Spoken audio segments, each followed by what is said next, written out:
never ever see that. Aside from that, it's just like, of course, there's 2 in one night. It's like the reverse knee bars that Zabit and Aljamain put together on the same night a year or 2 ago. It's like you'll never see that happen again. Yeah, man, and then coming on the heels of what happened at UFC 259, you know what I mean? Just like, you know, I thought we had kind of gotten it out of our system for the new year or whatever, you know. I didn't think it was just going to be the, you know, general overall theme. But it's Beefy Boys Breakdown, episode 39. We're going to get this show on the road. We're covering UFC Vegas 21, Edwards versus Muhammad. This was originally supposed to be the Edwards-Chimaev fight that was rescheduled like 27 times, and then you know, they just decided to end up kind of using Bilal Muhammad as a last-minute replacement, and it was a fun story, you know, fun build-up to the fight, and you know, a lot of fun things about last night, and we'll get into it. But man, the night started off with an absolute bang with on the prelim, starting off with Matthew Simelsberger, formerly of Team Mullet Gang, but I guess he shaved it off. And Simelsberger was a -120 favorite going into that one. He was fighting Jason Witt at a +100. So damn near a toss-up, you know, pretty much a coin flip there on the odds. And starting off with welterweights, which I thought was, you know, pretty cool because the main event was obviously welterweight implications. So, yeah, starting the night off with some welterweights. And God damn it, did it start off with a bang. Dude, yeah, I'm so happy that you phrased that correctly and said bang and not banger. Because it was as simple as Matthew Simelsberger eating 3 leg kicks, getting the timing down, throwing a straight right, straight down the pipe, and just connecting purely with Jason Witt's, like, he hit on the front of the chin, and then it, like, cascaded off the side, too. It was, like, beautiful connection, and just put him out. I mean, just put him out one shot.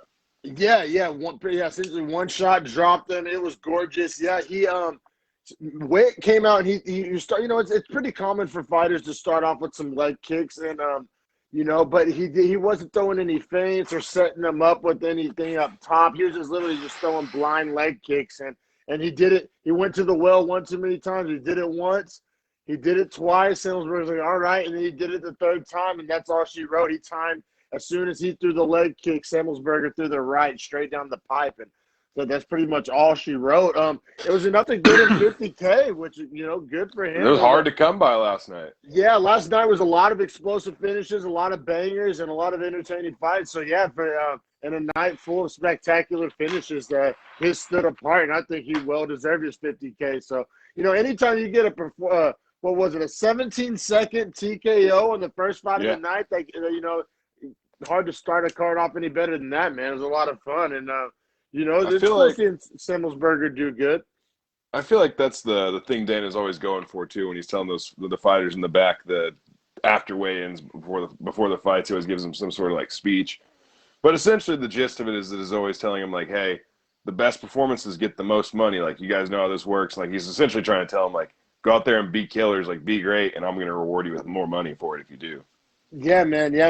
They started the card off with a bang, and you know, it's cool because that welterweight, we always talk about how athletic welterweights are and how talented and well-rounded they are. But as far as like one-punch knockout power, you know, in the welterweight division is not something you see necessarily every day. So, you know, it was a lot of fun. And Simelsberger, you know, he definitely, you know, he's riding high right now.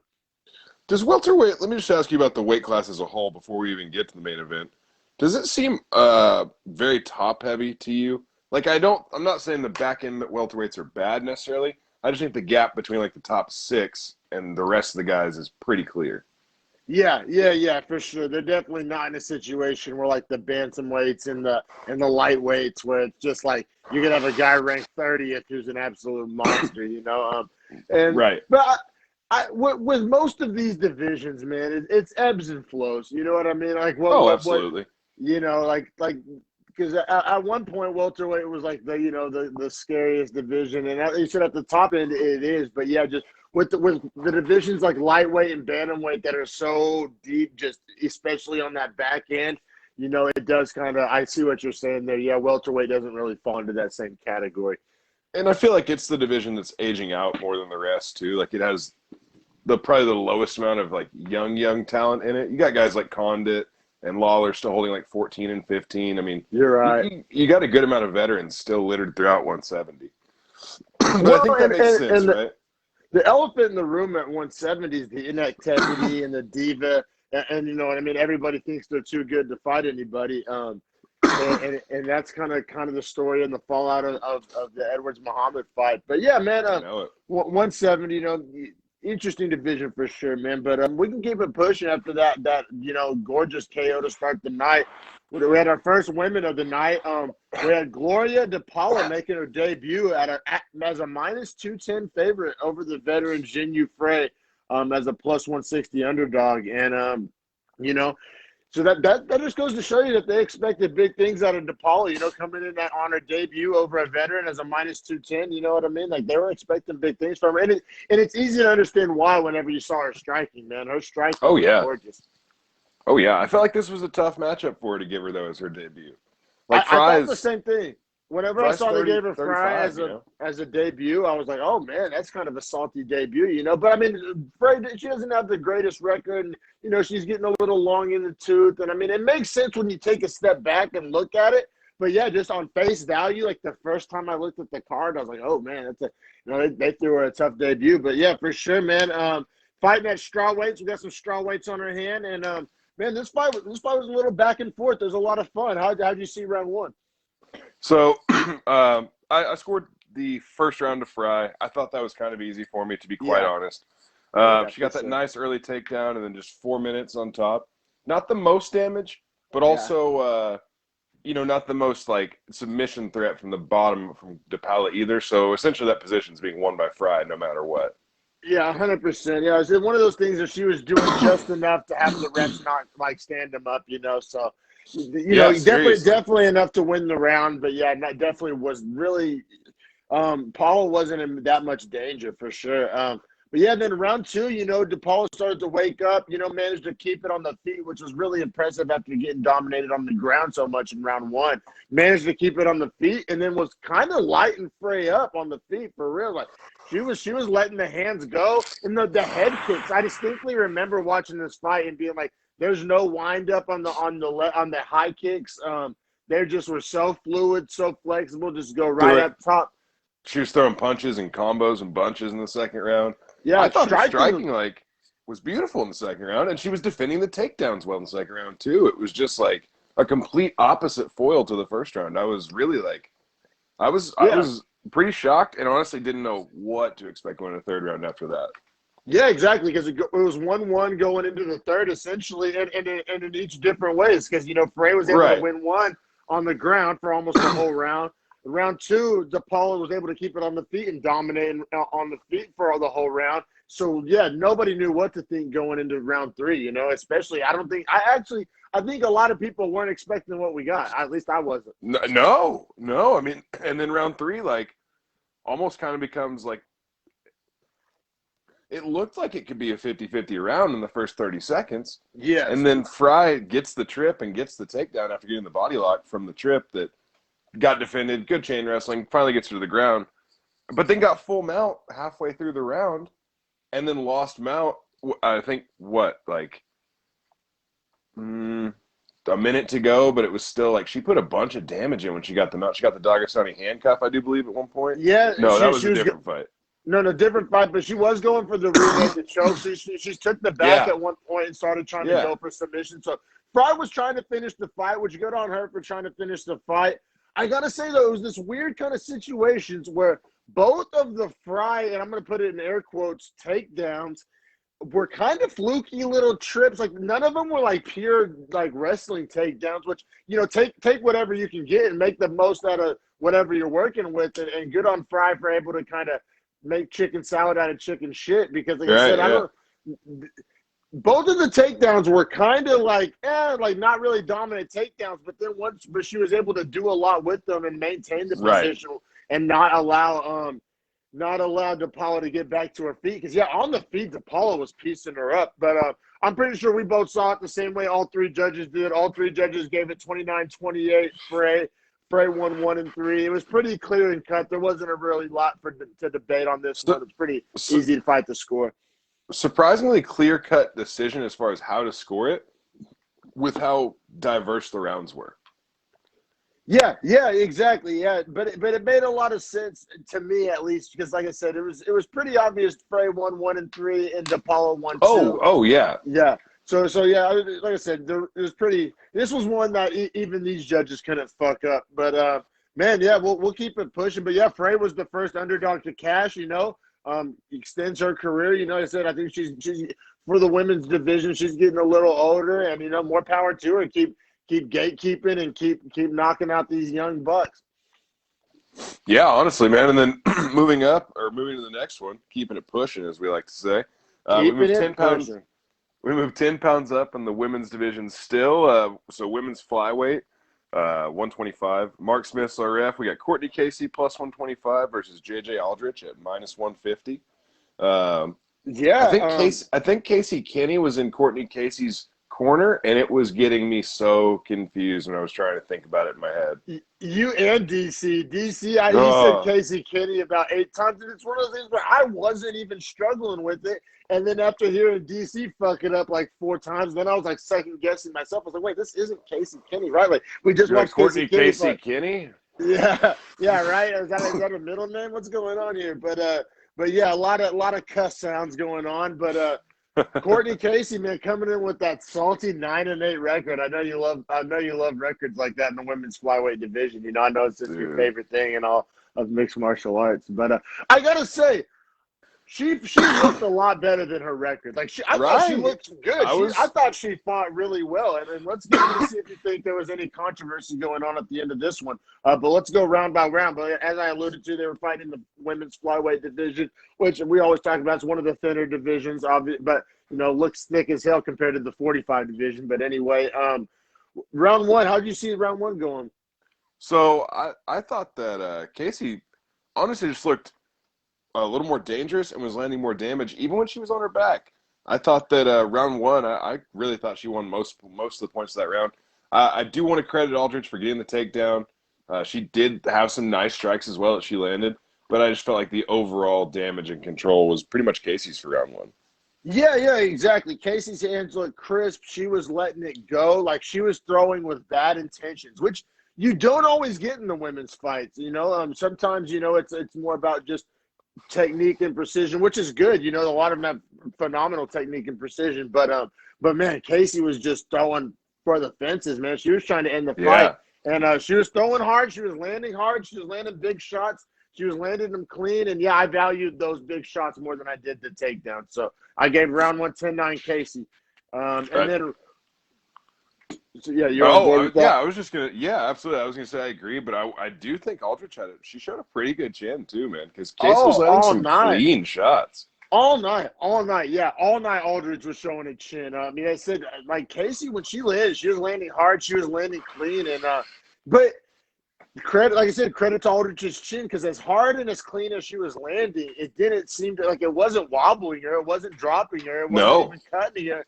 And so she wore it really, really well. But like if you just watch like a highlight of all the punches landed, you'd be like, damn, like this was an ass whooping. And we'll get into that. But it's an interesting fight to score. But man, round two though, Aldrich was able to kind of get it more in her wheelhouse, take it to the ground, get some takedowns, establish some grapple control. Actually, she got multiple takedowns in round two. So Aldrich, I think it was starting to just establish itself. That Casey was going to dominate the stand-up, and Aldrich's path to victory was going to be on the ground. Credit to her and her coaches for realizing that and able to kind of just take the fight where she wanted to take it in round two. And I gave round two 10-9 Aldrich. I did too, and I thought it was the second takedown that really sealed it. I was pretty 50-50 on it, kind of leaning to her. She got that late takedown, controlled out the round essentially. Only 35, 40 seconds, but still, that was definitely enough to take it for me, for Aldrich in that round. And what was odd? What's up, bro? I was just going to say that the third round, I was going to say I just never seen a low shot on a woman before. Yeah, that was crazy. I was going to say what's odd is we had a first-time low shot on a woman. Yeah, low shot, because I said typically we would use the term nut shot, or like I guess it's still a groin shot, but yeah, low shot on a woman below the belt, shot on a woman. You don't see it every day, and I know like it was right on. It was right on. Like, it was Oh, yeah. precisely Oh. right. And I thought about it, and I was like, that probably does hurt like a motherfucker. Oh, 100% it hurts. And Nina was like, oh, yeah, of course that still hurts. Like, I don't know, like cartoons always make it seem like if you just drill a woman in the groin that, like, nothing happens. But, yeah, no, it definitely still hurts them. You know, it's debatable as to whose hurts more. You know, it's kind of, you can't really compare and contrast. But, you know, I think general wisdom would say that maybe it's a little rougher on the fellas. But, hey, you know, it's like I said, first time seeing a groin shot on a woman, so that was interesting. And so what I was about to say, though, as much controversy as we end up having here, going into round 3, after 2, not much controversy. I think most consensus people have 1 round to Aldridge, 1 round to Casey. Let's see what happens. And it's actually pretty goddamn similar to the fray to qualify, if you think about it, as far as one woman was dominant on the ground, one woman was winning the stand-up. You know, let's see where round 3 transpires. And, man, we got a fucking banger in round 3 because, like I said, it was for all the marbles. And kudos to both women for putting it all on the line and going for the win. Like I said, I think everybody in the building knew the winner of that round won the fight. And they left it all out there. And I said kudos to them. So who'd you have winning round 3? Man, round 3 was super close. It was a banger. Personally have a 10-9 Casey. I thought she landed more big shots. I thought that she was just, like I said, maybe that's oversimplification. I thought she was landing big, clean, hard, dangerous shots. Like I said, much like the rest of the fight, Aldridge was wearing them well and taking them like a G and has a hell of a chin. But I think for my money, I'll take Casey's shots in round 3, and I lean 10-9 Casey. So I actually went the other way, and I leaned 10-9 Aldrich. I thought that she slightly lost the damage, but with the takedown and the slight amount of control that she had, I thought that she won out the round, and I thought that she finished really strong too. One of those just on the eyes things. But it was razor thin. Right. Yeah, I did right. I literally wrote toss up. I could see it either way. I have it for Aldrich, but I'm not mad at the decision. Yeah. So 1 judge saw it how I saw it. 2 judges saw it how you saw it. So that leads to a split decision win for J.J. Aldridge. And in the moment, I was like, damn, do I have to get the hill? Do I have to get the hill ready? Do I have to? But no, I don't think any hills have to die today. No hills were harmed in the making of this podcast.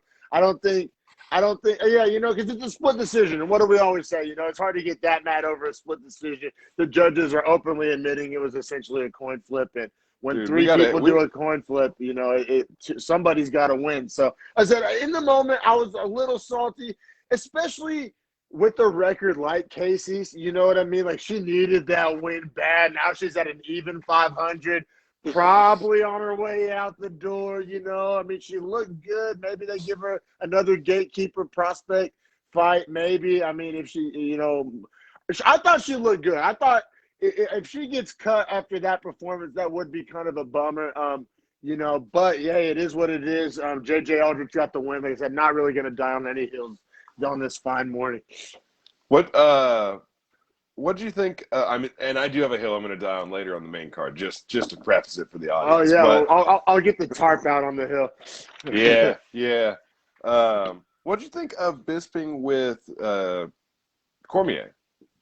Oh, man, I thought that Bisping had a golden opportunity.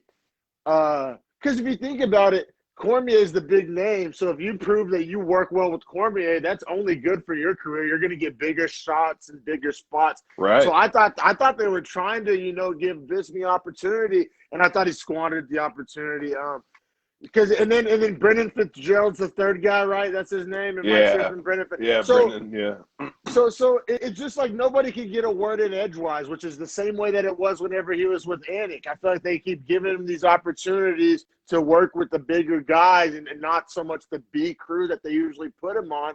And he turns it into the Michael Bisping podcast, which I know he has a podcast, but it's like you have to differentiate. And I'm not trying to throw the stone at the glass house, because it's like, I know I'm a long-winded guy, but I would probably suck as a fucking live play-by-play guy. Right. You know, me like too.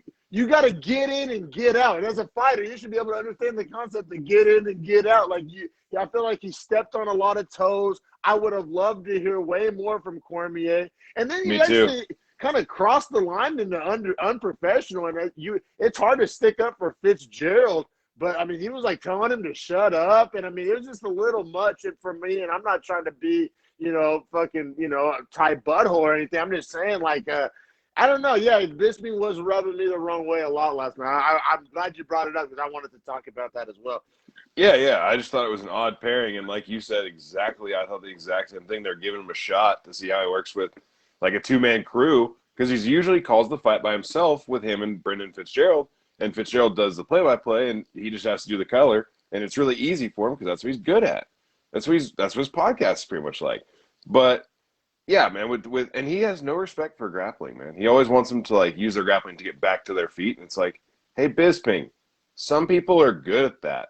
Like they want to be there. And I think DC brings a great balance to that when he talks about striking diversity for guys versus using their striking to get to their grappling and then winning the fight because they're a better grappler. Like, dude, DC is the best. And DC is like, as credentialed as Bisping is, DC is way more better. So it's like, come on, man, like show a little respect. Like, I don't know, man. Yeah, I like wanted to like it at the start of the night. I was like, oh, this could be interesting. Like, right. I'm gonna give this a chance, But yeah, man, Bisping just does not. He's like a dog that doesn't play well with other dogs, man. He's just solo. He's just weird too. He's just a weird dog. It's not like he's necessarily like overly aggressive. He's just like a weird spaz dog. Yeah, he's not Dominic Cruz. I mean, like, yeah. But yeah, man, I feel you. I like wanted to like it, and I would have loved. I just didn't hear Cormier's voice enough, like for real. Like I agree. I wanted more Cormier, and he tried. Like he was like literally getting cut off and stepped on, and yeah, it was a little rough for me. But this next fight was a lot of fun, though. How about this, man? This is the fight that I Chin of the Year contender. Yeah. Chin of the Year contender, no doubt. I wrote it above his name. Were you like watching the fights? Like, which one is that I'm talking about? Like on the Chin of the Year? Yeah. I was wondering, and then I wasn't wondering. Okay, cool. I was hoping that would happen. I didn't want to like spoiler alert, but I wanted you to be like, well, yeah, all right. That's exactly what I wanted to take place. Hell yeah, man. Let's introduce this next fight for us. Yeah, so 155 lightweight, we have Nasrat Haqparast, which I had a weird thought. I don't know how I came up with this. His nickname should be Tarzan because Nasrat backwards is Tarzan. Oh, okay. I like that. I don't know how I came up with that. I mean, there's not the Z, it's an S, but like whatever. Yeah. Because if he's going to go by Naz, like if that's going to be N-A-Z instead of not Nas. Anyway, not the point. Did you see that they I think it was Fitzgerald slipped up and called him Gastelum? Yes. I see you not in my head the whole night. I literally was like, looks like a lot like Kelvin Gastelum.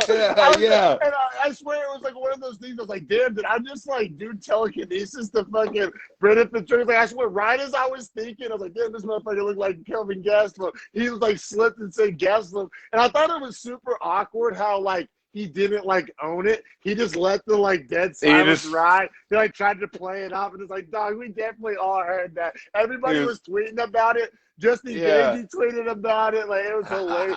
So we were all thinking, like, all of America was thinking, like, oh, damn, this motherfucker looked like Kelvin Gastelum. And then he slipped up and said it. Oh, man, that was a funny moment from last night. I think it was some shit like Gastelum, they're moving well tonight, throwing good combinations, and then just like nothing. Just nothing. Yeah, just inside. Yeah, nobody wanted to like throw him under the bus. He didn't step up to the plate and own it, and it was just like, oh, we're just letting that ride. All he had to do was be like, oh, excuse me, Haqparast there. They do look oddly similar. They're like, make it like exactly a like easy transition. Yeah, he get it. Yeah, he doesn't have that charisma for sure, man. He's like a fucking like a professor. He's like a teacher. He's like a substitute teacher. Like, all right, nobody throw Fitzgerald on there. Like that is how he feels. But yeah, so Haqparast is a minus 550 favorite, biggest favorite on the card actually, versus Rafa Garcia, who undefeated up to this point was the plus 400 underdog, and like. I thought that was a little bit of a disrespectful number as far as Vegas was concerned. Now, clearly they kind of showed me that there was a reason for that. But I mean, yeah, we can go ahead and dive into it, man. Because coming in, Rafa Garcia, and it is Rafa because he's Mexican, not Brazilian. I almost said Rafa, but it's Rafa Garcia. He's coming in with the Cub Swanson cosign. Cub Swanson was in his corner. Cub Swanson was vouching for him, co-signing for him, saying saying he was going to give Hank Parask all he wanted, and that's essentially the story of the fight. It was like that classic Rocky storyline of like, didn't win, but looked great, went the distance, wasn't outclassed, looked like he deserved to be there. And quite frankly, I'm looking forward to his next fight because you throw him in there with another guy making his debut or a Contender Series guy. I think he's going to give them all they fucking want. But we can get into it round by round. So, yeah, and I thought that the first round was I thought it was Hank Parask's round mostly because it took place at his range, and I thought he was landing the harder strikes, even though Garcia was wearing them like a monster. Like, Hank Parask was landing hard elbows, like dive-in elbows and things like that, and Garcia would just wear them. Yeah, man, and they were fighting at lightweight, but god damn it, like, Rafa Garcia has the neck of like a light heavyweight. His fucking neck was like the size of like a light heavyweight's thigh. It was like a linebacker neck at lightweight. Like you see that in 85 and like a Joaquin Buckley and like you his see back was like necks. swole out too. He had these traps in this neck, which like I think directly helps his chin. It like stabilizes. 100%. It's like a truck with like aftermarket shocks. It's like it can absorb more impact, man. It had a thick ass neck. And, I 100% agree with your analysis of round one. 10-9 Hank Parask, while Garcia did have his moments. Garcia did wear Hank Parask shots really well, but he did eat a lot of them. I think he got, like, tripled up on the numbers. But, man, he picked his spots and landed a few bombs on Hank Parask. Like, Hank Parask came out of round one not looking like a minus 550 favorite. I'll tell you that much. Yeah, that's okay. So that's exactly what I thought was coming out of round one. I probably would have put him closer, like minus 240 or something like that. Like not expecting him to get a finish at this point. Yeah, for sure, man.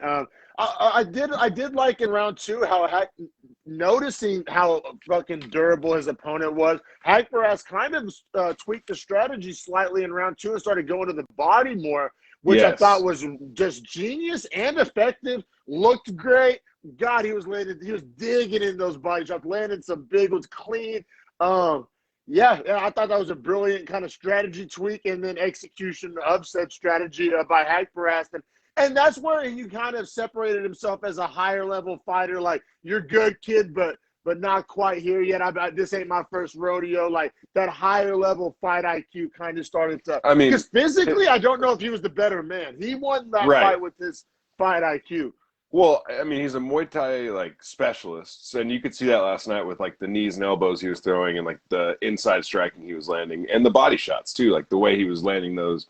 But Garcia's real path to victory wasn't to stand and strike with him. It was to try and clinch him and get a takedown into the ground. But Hank Parask had terrific movement as far as never letting his back rest on the cage and also defended the takedowns really well in the times Garcia did get to a clinch. I was really impressed with Hank Parask. Yeah, I'm so glad you brought that up. It would have been criminal to not bring up the takedown defense by Hank Parask. Because, Garcia, as much as we're talking about his chin and he landed some bombs, he is known as more of a wrestler, and that was, on paper, supposed to be his path to victory. But Hank Parask just said, nah, bruh, we're standing and fight. This is a striking fight. Like, you know what I mean? He just made it. Which is half the battle, I feel like, is getting the fight to take place where you want it to take place. And it's a kind of like the philosophical battle of the fight. You know what I mean?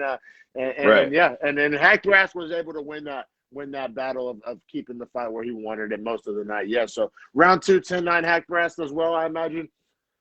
Yeah, that's exactly right. That's how I had it. Now, this was the round where I noticed that Garcia was a Terminator.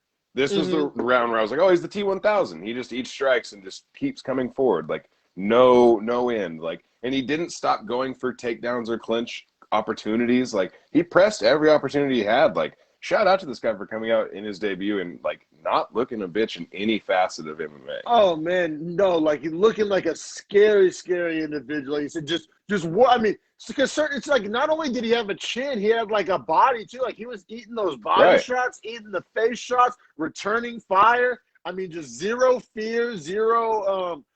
Just like I said, he ate some bombs and didn't get wobbled once, and just returned bombs and landed it. Like I thought, wore Garcia's shots worse than Garcia wore Haqparast, but Haqparast just had the numbers, I think, almost tripled or quadrupled when it was all said and done, largely due to the body shots. Well, in round 3, I thought was a big disparity as far as like the striking differential, because 1 was close, 2 was less close, and I thought 3 was like, all right, Haqparast actually starting to like get his timing, find his range, and like damage him. But Garcia still just kept moving forward, kept coming, wanted all the smoke for all 15 minutes. Like you're saying, chin of the year, and like deservedly nominated.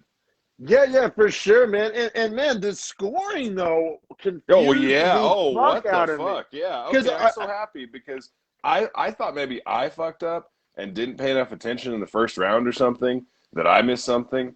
But I damn near had it 30-26, to be quite honest with you. Well, because you're right. Because round 3 was a clinic. I really have in my notes that it was. Round 3 was an ass whooping.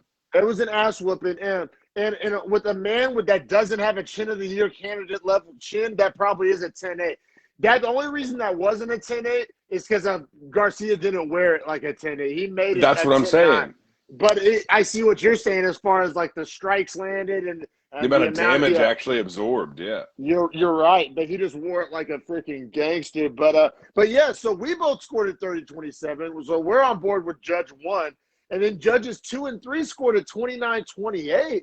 So yeah, I was. So I guess they gave Garcia, I guess, round 1. It has to be round 1 that they gave Garcia, and I mean it was a close round, but yeah, I saw it differently. Needless to say, I don't want to die on any hills because the right man won. Nasrat Haqparast ends up getting the unanimous decision. Like I said, the story of that fight is not necessarily who won, but just how hard it was for the minus 550 favorite to beat a guy making his debut. Yeah. And like I said, even though he lost, I just walked away from that fight just thinking how goddamn tough and scary Garcia is. And I think I'm pretty sure I overheard that on the broadcast, Haqparast telling Garcia, like, hey, you're going to be, like, in this division. Like, trust me. Because Haqparast has fought 3 or 4 times in the UFC now, and I think he understood and, like, respected Garcia's gameness and just, like, stepping in on 2 weeks' notice and being that good and sucking that much weight and having that kind of cardio. Yeah, man, for real. And I think Haqparast is on a 4-fight win streak, if I'm not mistaken. So I mean, that's great. Yeah, he's making some waves, man. And I mean, he's tough. He has hands. He's not. I think he's going to struggle with some grapplers maybe. But I got a fun one. Him versus Fiziev. Him versus Fiziev. Ooh, that is fun. That's a lot of fun. I think I like Fiziev in it. I got to be real. I think I like Fiziev too, but they're both Muay Thai guys, and how fun would that be? And he could definitely catch him with something. But yeah, no, that'd be a lot of fun. For sure, man. But yeah, man, Haqparast is kind of at that, like, he's knocking on the door. You know what I mean? He's getting harder to ignore. He's getting harder to act like he's just some new guy. Like, you know what I mean? He's stacking wins, man. What can you do besides beat the guys that they put in front of you? I mean, like I said, he hasn't beat any world beaters yet, but Garcia was a tough son of a bitch, and like I said, Haqparast is nasty hands, man. He has nasty striking, but yeah, man, we can keep it pushing, man. We got next we got what is it, Hani Yaya? Yeah, it should be Ray Rodriguez. Yaya minus 300, Rodriguez plus 240 underdog. Fighting at bantamweight, and we say it every damn week. Goddamn, this bantamweight deep. A couple unranked fighters. Yeah. Oh my god. And man, go ahead and break down round 1 for us. Yeah, so this is a classic matchup of very elite Brazilian Jiu-Jitsu practitioner, grappler in Yaya versus Rodriguez, who is the better striker, wants to be in the pocket though to strike, which is kind of like the close range or more close range boxing range rather than kickboxing range, which boxing does not really work too well against Brazilian Jiu-Jitsu because you're just too close to him. You're too close to him. So, yeah, and essentially that's kind of what we saw take place here is that Yaya got the takedown, about a minute into round one and just was able to control Rodriguez on the ground for the entirety of the round. Didn't do a whole lot of damage, I didn't think. No. And Rodriguez showed some pretty good defense, but you could tell Yaya was the better grappler by far. And that was his game plan, is to win.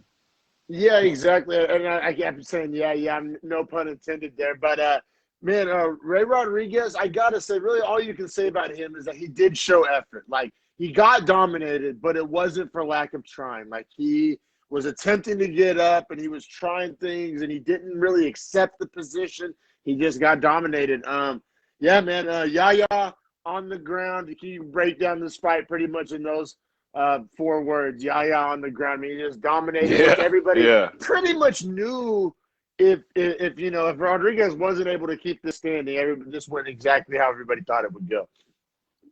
Yeah, and so we, 10-9 first to Yaya. I think we both have it scored that way.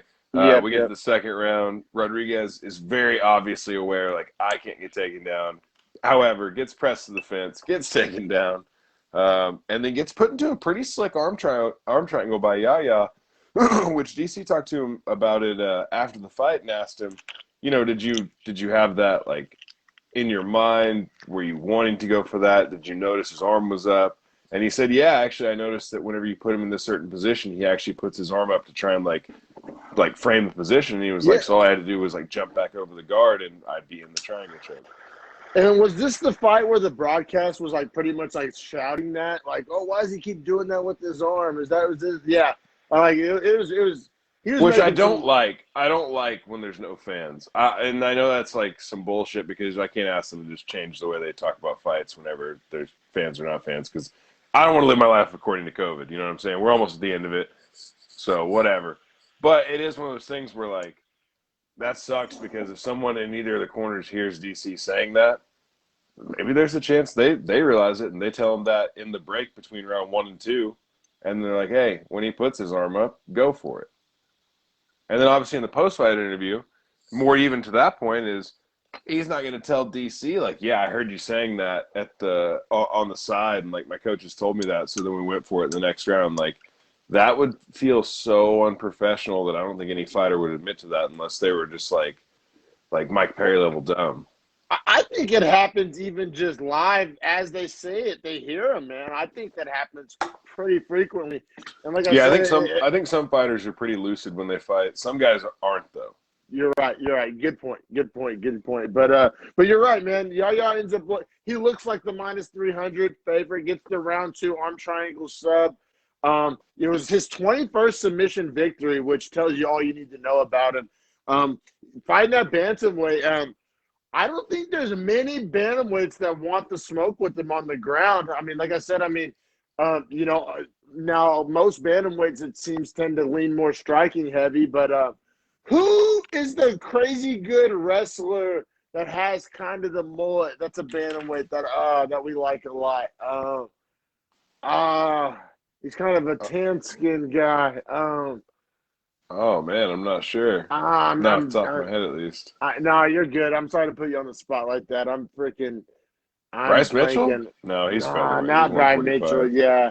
It's all good. It's all good. But, man, I don't know. Like I said, you put Yaya in there with the striker, and it's like, if he gets him on the ground, it's a wrap. And then, like I said, there's not many guys that are going to out-grapple him. So, I mean, he's an interesting matchup. He's a tough night out for anybody.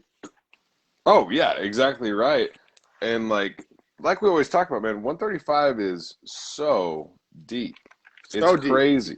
It's crazy. So deep. Like, a guy like Yaya is just like an afterthought. Like, nobody even, is not mentioned in any conversation. And I'm not saying he's going to go, win a title. I'm just saying, like, what a tough night out to fight a guy like that that's just, like, completely off the radar, unranked.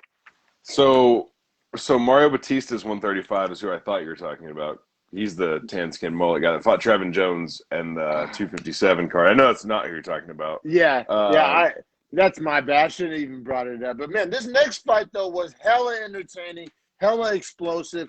And man, I thought he did a lot for himself last night. We got Charles Jourdain, -260 favorite, fighting Marcelo Rojo, +210 in his debut.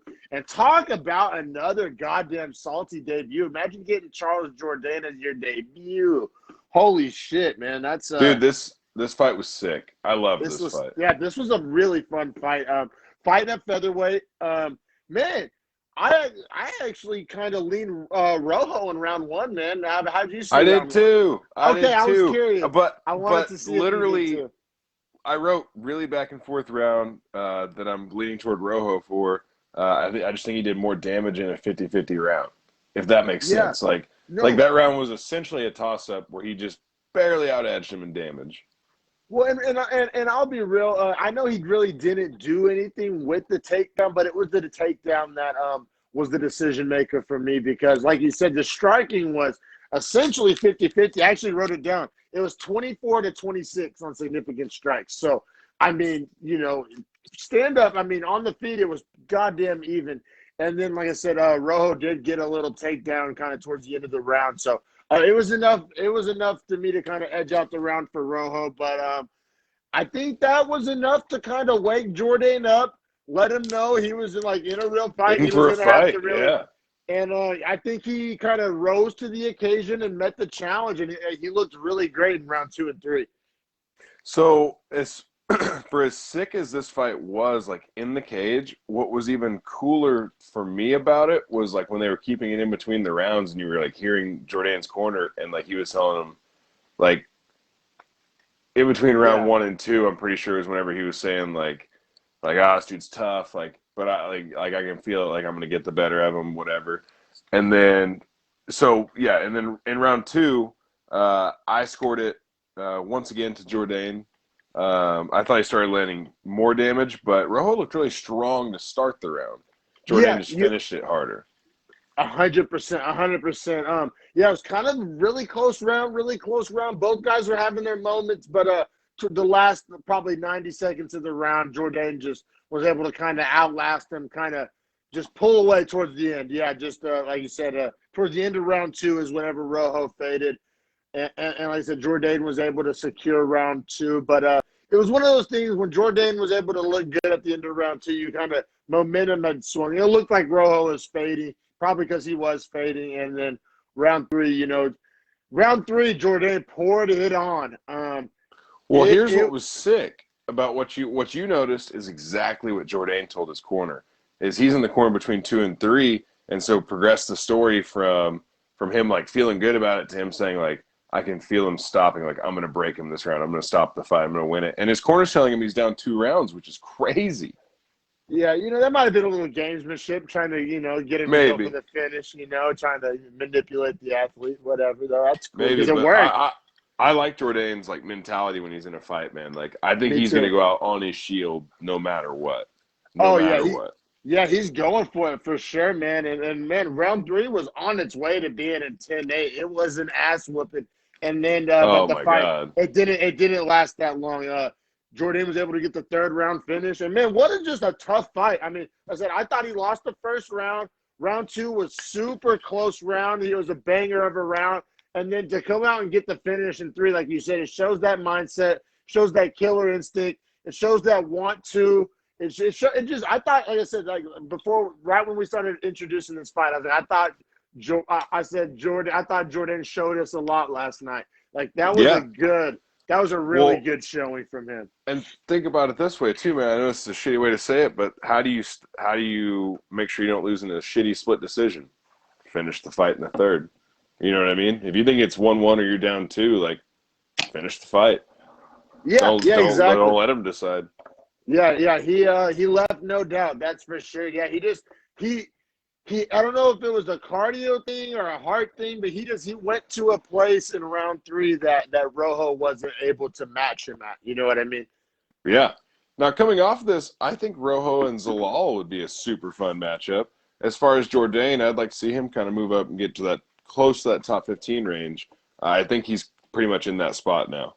Yeah, because the thing is, he's so explosive. Like the fans love explosive fighters. Like it'd be one thing if he was winning these fights in boring ways, but he's so explosive. He's so fun. He's so athletic. I think he presents problems for people. I agree. I think they're going to start maybe giving him the push. He came in as a -260 favorite and gets the finish victory over a tough guy in Rojo. Yeah, for sure, man. I'm looking forward to see what comes next for him. And as far as Zalal and Rojo matchup, I'm not mad at it. I want to say Zalal's matched up with somebody right now, though. I follow him on social media, and he said something like fight announcement coming soon or something. So I think he may be matched up with somebody. But, yeah, as far as just conceptually, I'm not mad at the idea. But, yeah, man, Jordan gets the TKO victory. And, man, then we get to this next fight.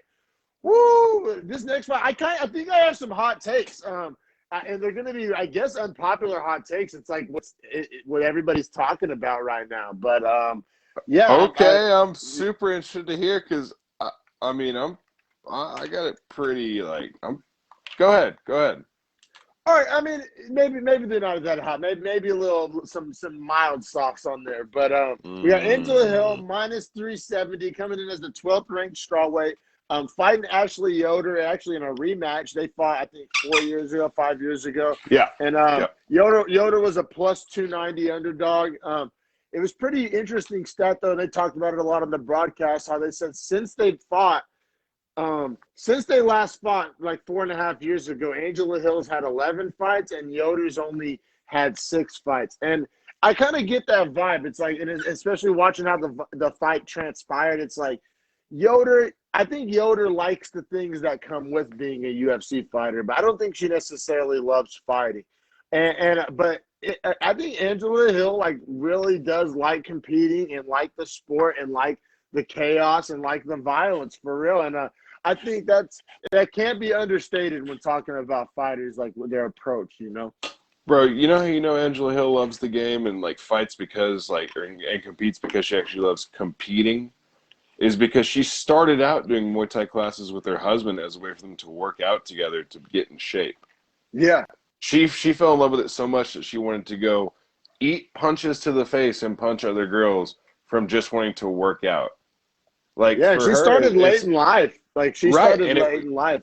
She was like already established, like career, like house, like on her way to getting a family. Like, it wasn't like she needed to do any of this. So she clearly loves it to have done it like the way she's done it. Whereas you're exactly right. Ashley Yoder's that old guard female fighter that like made it into the UFC and like just, and I hate to say this, man, but like when you look at a lot of those old fighters, the female fighters, they weren't necessarily super skilled. They were just kind of like the girls that got marketed. Thank you. They can go on a poster, and it's not necessarily us. Like, we're not the ones that did it. You know what I'm saying? Like, don't come for us. I didn't for saying put them it. in Like, there. Yeah. Yeah. Like, and I think it's transitioning with champions like Amanda Nunes and Zhang Weili and absolutely. It's about skill and being a killer and being a savage. Joanna.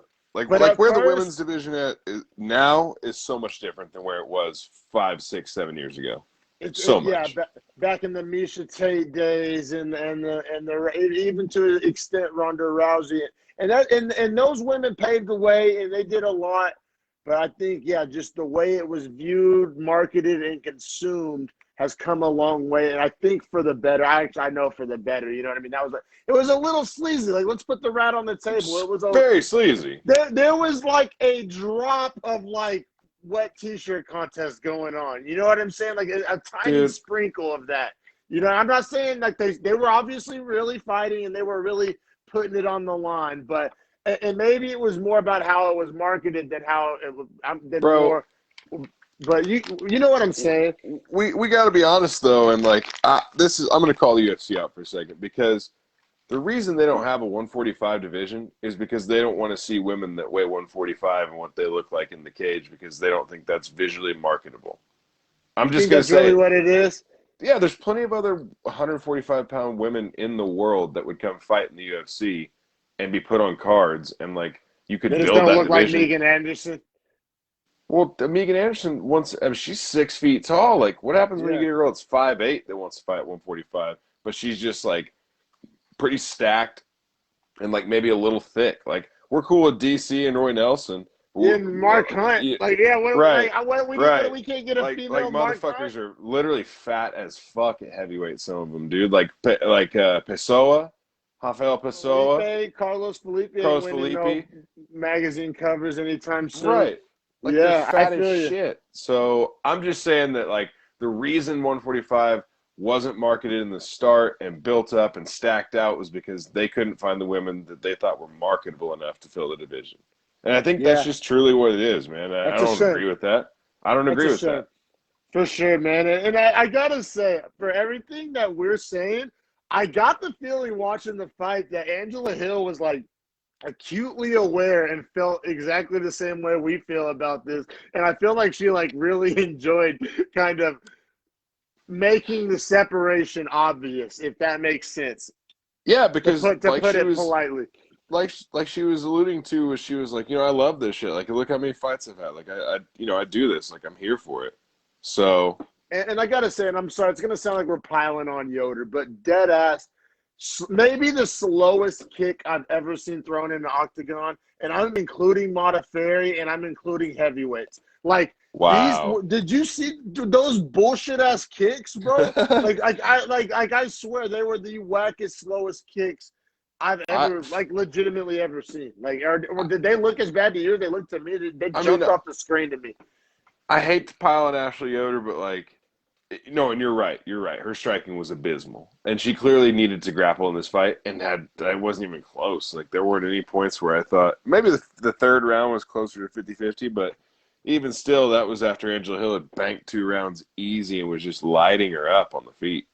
Like, when she got her in the Muay Thai plum and was just letting knees to the body like 6 in a row, and then got taken down, it was like, yeah, but how much damage did she just do? And 6 huge knees to the body before you finally tripped. Oh yeah, that was brutal. That was it looked like drills. It looked like drills in the gym. I was on like, a pad. Jesus Christ. It did. And if you're hitting someone like that, like with like drill style striking, probably they aren't on your level. So this is where what my talk about how the UFC markets women. That wasn't my hot take. That wasn't what I was talking about. Well, but what I'm going to get into is my hot. Oh, okay. What I'm going to get into, bro, is just how we scored it. Because so no 10-8s were awarded, and the talk on every podcast all week has been how they're giving out too many 10-8s. 10-8s loose with the 10-8s. So maybe I'm victim here, but all right. So check it out. So I mean, round 1, I put 10-8 question mark. Like, I didn't full blown say 10-8. What man, bro? She beat her in every position. On the stand up, lighting her fuck up, clinch, tearing her the fuck up, got the fight to the ground where Yoder's supposed to have the advantage, was beating her up with ground and pound. Every time she hit her with the jab, her head was snapping back. And my evidence, I'm going to actually pull a lawyer ball here. Exhibit A, to back up my case that this was not like a laughable 10-8. After round 1, Angela Hill, before the fight, was minus 370. After round 1, she was minus 2,000. My God. In live betting, she jumped to a minus 2,000. So, I think that's actually empirical evidence that makes it not, laughable and, just handing out charity 10-8s. I thought it was an ass whooping. Now, like I said, I don't think it was the worst round of the fight, though. So round 1, I'm fine with not giving a 10-8. I'm not saying it was a clear-cut 10-8, but I think for no judge to award a 10-8 and for everybody just to, kind of laugh at the concept, I said, look at at the start of round 2, the live wagering jumped to minus 2,000. I'm glad you said that because I never knew that, but, there's nothing more indicative of 10-8 than those kind of odds coming in. Because that's essentially Vegas saying, she can't lose. It's over. Yeah, she can't exactly. lose. She just dominated her so hard. She can't lose. Those are 5. That's the 5 minutes of the fight. Oh well, the next 10 aren't gonna be any different. So that's what they said. Yeah. So you saw it as a 10-9 round 1, and then how'd you see round 2? I also had round 2 at 10-9 because Yoder got that takedown and just kind of survived. Yeah, and I'm just maybe I'm rebelling against that type of shit because it's I do not give that anything, especially in a fight where she is getting just torqued. You're getting straight torqued. And she was getting lit up.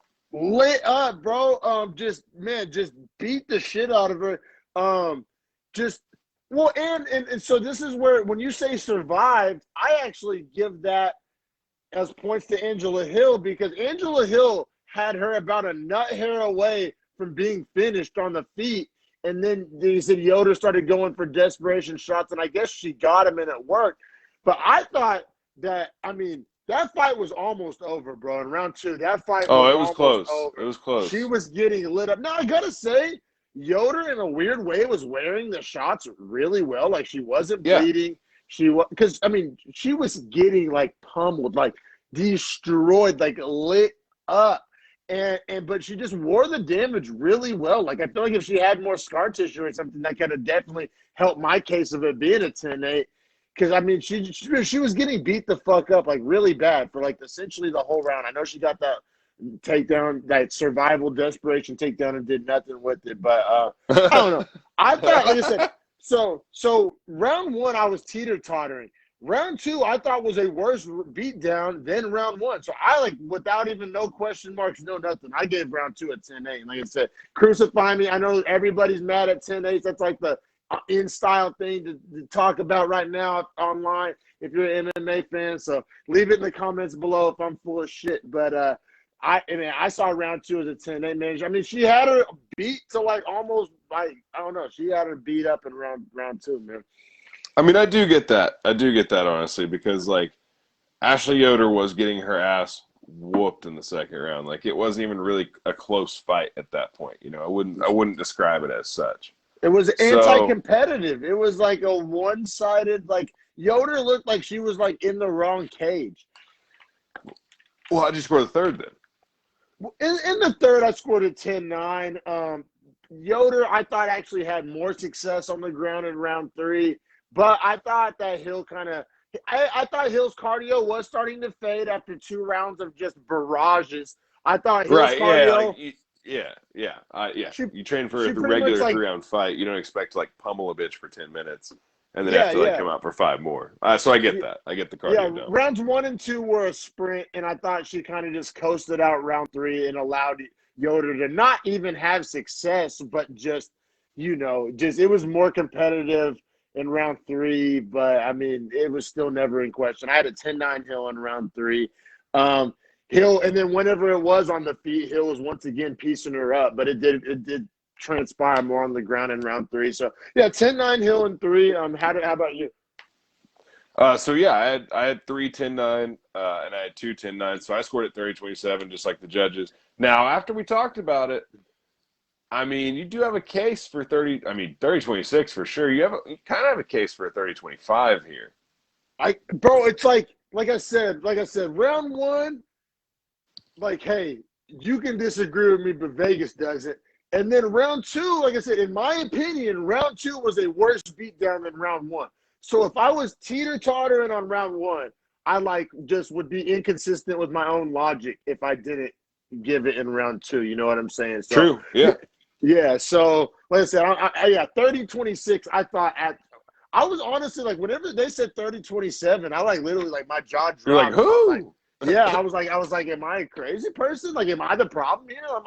But I really don't think so, because everybody's complaint about the 10-8 in the Blachowicz Adesanya fight was that there wasn't enough damage to warrant a 10-8. And you can't say that about these 10-8s. This was a fucking just a beatdown. So, anybody that has a problem with the Adesanya Blachowicz 10-8, I kind of get it. And I didn't have any 10-8s in that fight, for the record. So I didn't either. And so I feel those people's complaint, but just to have a war on 10-8s as a whole, nobody deserves a 10-8 ever again. Like I don't know. It's like, I think that if you just beat the shit out of somebody, we can just simplify it down to that. Did that person get beat the fuck up for that round? All right, that might be a 10-8. It's worth discussing if it's a 10-8. If the word beat down or ass whooping can be used to describe the round. And if a round's anti-competitive, if at any point of I'm watching a round and I'm like, damn, how did this matchup even get made? That's when you can start having the conversation at 10-8s, and that's what last night looked like. If you feel like you could go take a commercial break while the fight's happening, it's probably a 10-8. Seriously, at any point of round 2 was there any even the quote unquote puncher's chance that Yoder would gets a finish. No, that wasn't happening. I didn't feel like Hill was in any danger at any point in this fight. Like, I thought she was like very much in control of how the fight took place in almost every point of it, which was super impressive. Yeah, man. And so we pretty much beaten that dead horse. Angela Hill gets the unanimous decision. You know, she's the number 12th ranked fighter, but she just beat the unranked Ashley Yoder. So I have 7 through 11 of women's strawweight right here lined up for you. Let's play matchmaker real quick, and then we can keep it pushing to the main event. Cool. Yeah. So 7 through 11. We're at 7. We got Claudia Gadelha. 8. We got Michelle Watterson, who Hill just fought and lost to. Right. Watterson beat Hill. Yeah. Yeah, I disagreed with that decision, though. Yeah, we both did. But she won. And then 9 is Tisha Torres, 10 is Amanda Ribas, and 11 is Mackenzie Dern. Who's your vote for matchup next with Hill? I'd love to see Claudia Gadelha get her ass whooped. Okay, so you're saying Claudia Gadelha. So I'm not saying like a fight I want to say. That's too high as far as rankings, but I feel like Hill wins that fight, and I don't like Claudia Gadelha. No, I have zero issue with that. I don't think that's too high. We literally just watched 13 versus 3 last night. That's not too high.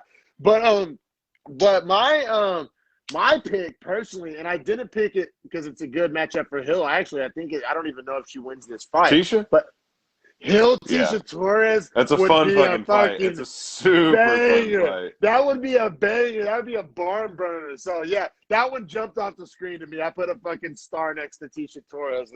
I like the way Tisha Torres fights mean and aggressive. And I'm anxious to see if a girl as mean and nasty as Tisha Torres, Angela Hill probably can't be as aggressive as she was against like a timid Ashley Yoder. Or we'll see, though. Is it two trains colliding, or is it more timid? Angela Hill comes forward almost always. She can be, she's not scared of a good banger. But yeah, I thought Hill Torres sounds like a whole lot of fun. You could even make that like a fight night main event because Hill's been a main eventer before. So I think Torres has too. Honestly. Yeah, I think maybe back in the old days. So yeah, man, I think either one of those fights would be a lot of fun, man. But dude, you need a break, or Torres, man? No, I think we can keep it pushing. But I was just gonna say poor Tisha Torres because she was the person that got Zhang Weili in her debut in the UFC. That's tough. Wow. Yeah, that's tough to have to get Zhang Weili. Yeah, because she was like number 4 or 5 when she had to fight her and lost to like a high ranking because she got beat by the girl that's eventually champion. And it's like, fuck. Yeah, no, but Tisha Torres is legit skills, man. Real quick, your blunt you're smoking reminded me, bro. So I did my burrito review in Sacramento on Friday. I was heading back from Tahoe to San Jose, and you passed right through Sacramento. And and then we stopped. We wanted to get something to smoke, and we went to this dispensary. I'd never been to a dispensary in Sacramento, and I order online from this dispensary. And I was like, man, I'm just gonna get a cheap pre-roll. Weed maps, like what? Like pretty much every dispensary. You guys don't have online orders out there? Like what? Pretty much every dispensary has their own website. You just go to that website and you can either pay with your card or click a box that says I'll pay cash when I get there. And they either have like delivery or you can pick up in person. If you pick up in person, you like skip the line. Because like your shit's just waiting for you like in a bag and you just pay, or maybe you've already paid. And it's real smooth. You guys have lines at your dispensaries? What the fuck is y'all doing? I don't know. I've never been to an Oklahoma dispensary. I've only I don't personally like. They don't all have lines, and I prefer the ones that don't have lines. Like some are more like open format, almost like an Apple Store kind of shit. Like But yeah, some have lines. But like if you online order, you can skip the line. But I'm saying all this to say, bro. So I just ordered like the cheapest pre-roll. It's like a $13 pre-roll. I'm like, that's the cheapest pre-roll. Oh yeah, bro. Pre-rolls can get expensive, especially if they get like infused and shit. Yeah, man. Well, I've seen cheaper than that. Like some dispensaries will have like $8 pre-rolls. Those are usually god awful though. They have like $3 and $4 pre-rolls all over the place. Are they good? No, neither are these though. So I mean, like, bro, I've literally had a $20 pre-roll that's like dick. But like, like my point is, so I ordered the $13 pre-roll. It's like the cheapest one. I'm not trying to spend to me, I wasn't trying to spend that much money. And like but it says no love, and I was like, no love, surely Cody not. Garbrandt? I was like, surely not. And you gotta keep in mind, I'm in Sacramento, which is like where those boys be at.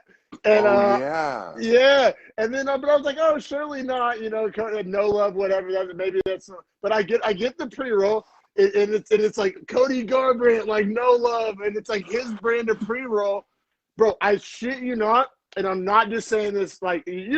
I'd actually give Cody Garbrandt a hard time on the podcast. Man. It's not like I'm a Cody Garbrandt like nut rider, but best pre-roll I've ever had in my life, like legit, bro.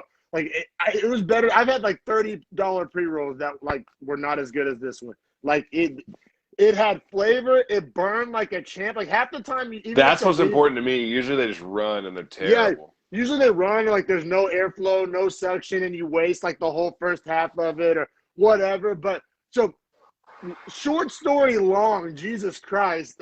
I'm enjoying it. Cody Garbrandt has essentially the best pre-rolls in the game. Like, seriously, like it made me like Cody Garbrandt more. As I said, I've worked at a dispensary. I've tried almost every brand of pre-roll. I know industry secrets that, like, most pre-roll companies are using shake and trim and not even grinding up actual buds. And they'll still charge you. Oh, dude, for real. Most of it. That's not even the exception. That most of these pre-roll companies are selling you trim and shake. And most of them. Wow. But like Cody Garbrandt's, bro, it had that like real nice weed. Like it was like you ground up some nug and stuffed your own cone. Like it was legit. There was nothing fugazi about it. So yeah, for the whopping price of $13, I decided to alarm you, but and it was big too. It was like a big old baseball bat. It was a good best pre-roll I've ever had. So I'll get off my soapbox when we get to this main card. But I was shocked, bro, because like I'm literally like I hate pre-rolls. Like I talk shit on the pre-roll industry. Like it's a scam. It's the biggest waste of money in all of like the cannabis industry. Nothing. I'd rather get a gram and some papers. You know what I mean? You're better off. But like no, Cody Garbrandt's doing it the right way. Wanted to shout him out. Best pre-roll I've ever had. But yeah, man, This main card started off with a bad omen and some fucking foreshadowing. Yeah, god damn it, man. I mean, I hate to just like open up the card by saying it like that, but like I love this fight when they made it, Derek Stewart, Eric Anders, because both guys are down to just like throw hard at each other, and that's essentially exactly what it was. Yeah, and it was just like a hard pummeling battle to the end of the first round, essentially, like damn near the very end of the first round, and then. What the fuck, Eric Anders? We just saw Peter Yan do this. Yes. We just saw it. We just fucking saw it. I thought that like I was having a bad dream. Like I was like, no. Like seriously, we're not watching this again. Like we're not doing this right now. Like I was just I was like, did no one watch the pay-per-view? Like seriously, bro.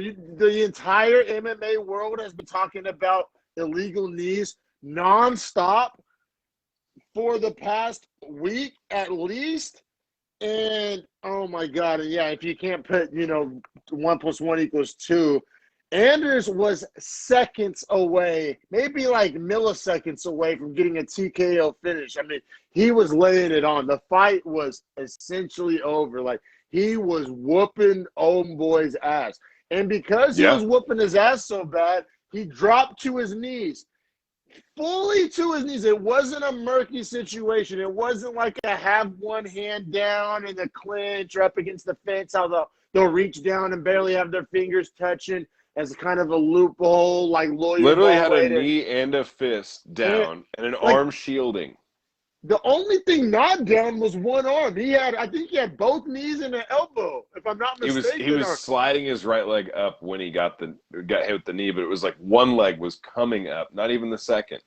Yeah, he was like down as down gets, essentially, in my opinion. And the wackest part about it was, and I don't know if you interpreted it this way, you see Anders' brain, like you see it chugging and turning, and you see him like start to do it and stop himself. But he like frames it, and he's like, no. And you're like, what the fuck is that? Like, you can tell he was having an internal debate. Like, you watched it play out in real time, like, maybe, fuck it. it was a knee, not an elbow. But you saw, I mean, you saw that, right? You saw like the devil and angel sitting on his shoulder. It's like, yeah, do it. No, that's an illegal knee. Oh, it'll be badass. Fuck him up. Like, it was like Herb Dean was like looking at it, and he was like, saw him about to do it, and he was like, okay, he didn't do it. And then boom, he throws it, and Herb Dean was like, wait. Yeah. What the fuck are you doing? Yeah. I think Herb Dean thought the same thing we did. Herb Dean saw him about to throw the illegal knee and was about to say something. Then he saw him stop himself from throwing the illegal knee. He was like, okay. Yeah, and he was like, okay, cool. And then boom, he's like, what the god damn it? And it's like his knee was faster than Herb Dean's like tongue. Like, I'm not even mad at Herb Dean. I know we've been going pretty hard on Herb Dean, but like, no, he did a good job, and he told the doctor to make a decision too. Like, Herb Dean actually handled that the right way. Herb Dean's been watching the podcast. Herb Dean's been listening to Uncle Chael. He knows what's up. But no, seriously though, I did really like that. I like how the doctor was confident in his decision. At first, though, the doctor was kind of leaving it up to him. Though he was like, "Are you good? Like, do you want to fight? How do you feel?" And Darren was like, "No, I want to fight. Like, I'm all right. I'm good." And he was like, "All right, well, walk toward me." I thought he walked toward him just all right, and then he kind of like, was like back and forth, but like, bro, he's been fighting for 5 minutes. Like, no, bro, no, he was fucking. He looked like whenever those little punching bags you get a kid look like a clown, you fill up with air and they go down and come back up. That's what he looked like. But but was he rocked because of that knee that he blocked with his forearm, or from all the fucking punches that he had just eaten? You know what I mean? Either does that matter like at all? Like, strike, yeah, it's not his fault. No, I'm just talking about not even that. Just like, was he fit to fight? Was he fit to fight? Like, whether it was from the knees or the punches. I mean, regardless, that fool was toast. But anyway, I mean, so this ends up getting ruled a no decision, aka no contest. Yeah, and just nothing's more anticlimactic than that, because especially like I was like, oh, okay, I clearly now have an understanding of how this goes. Darren Stewart wins the fight, right? Because like what we just saw transpire with Jan. But no scorecards had been official in this one because it was still the first round. Yeah. So that makes this one like almost automatically a no contest. Yeah, but yeah, now I fully grasp that. But it's so convoluted. It's so, I mean, it makes sense in this case because it was the first round. But goddamn, like it was just like a shitty deja vu. Like, I can't believe I'm like watching this happen again after just going through this in the Aljo Jan fight. Like, I thought we were done with it for a while. I thought I didn't have to like have this enter the lexicon. Yeah, I just couldn't believe that same mistake would be made whenever it's so rarely made before the Aldo Jan fight.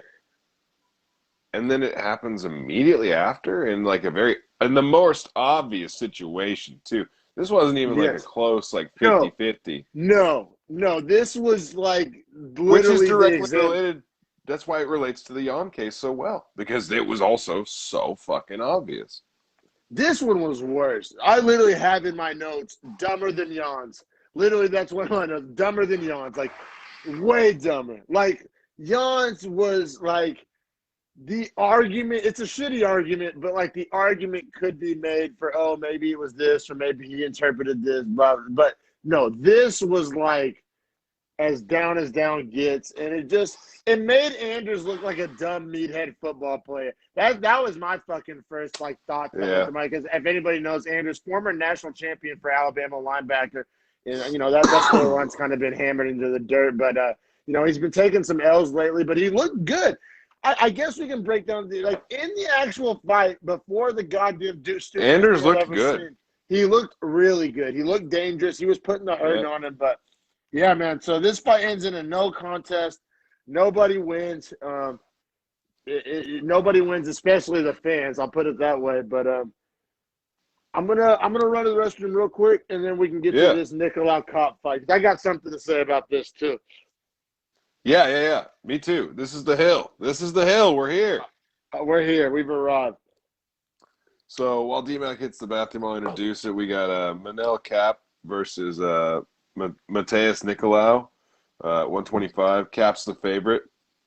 125, minus 125. Nicolau the underdog, plus 105.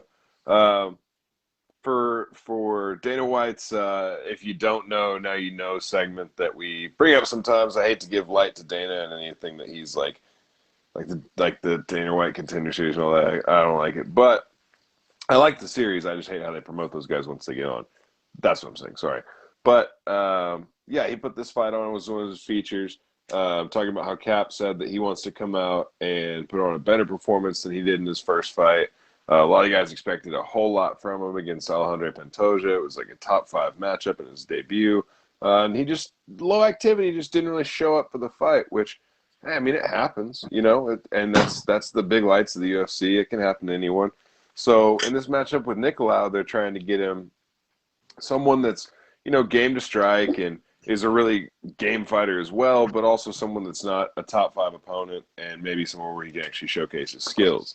So I'm picking up what you're putting down, bro, and I definitely echo that just because, like, exactly, the first Manal Cop fight, he was fighting the number 5 ranked guy in the world in his debut. You kind of get a mulligan if there ever was one.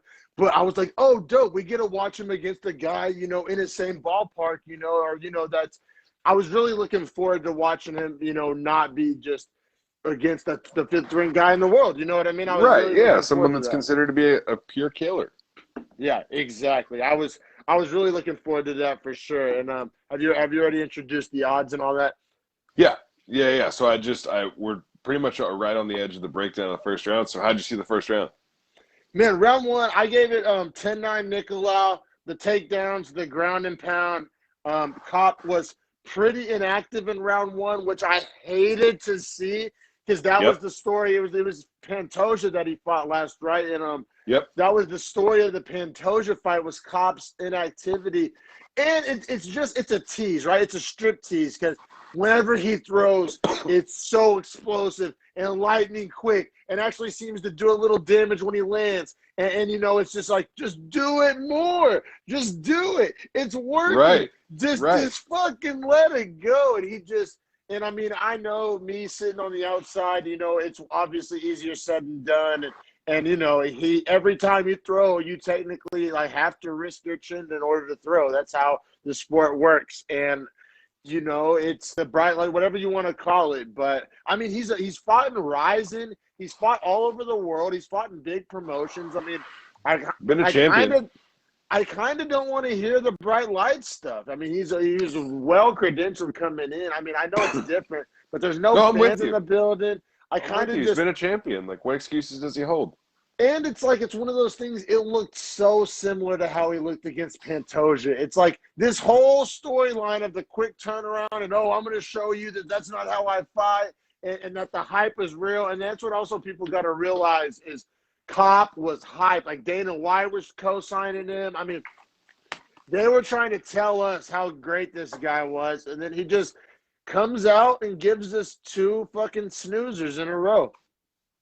Yeah, man. And, like, I mean, honestly, he picked it up in the second round. He showed what he can be in the second round. Because in the second round, I scored it to him in, like, fantastic combination of strikes, good disengagement from clinches and, like, movement. Well, yeah, it's like good, I mean, it's what he can be. It's what he should be. Round 2 was the cleavage in this tease. Like, seriously, like it was round 2 showed us like the potential, like what's lurking, like what could potentially be in there, and that's what makes it so frustrating. It's like nobody is sitting here saying that Cop can't fight. Nobody is saying that Cop is a loser or a bad fighter. It's actually the opposite. It's like, we know you're none of these things. Show us, please. Like, we desperately like want you to show us how dope you are because we know you're dope. Like I said, I'm not trying to shit on him.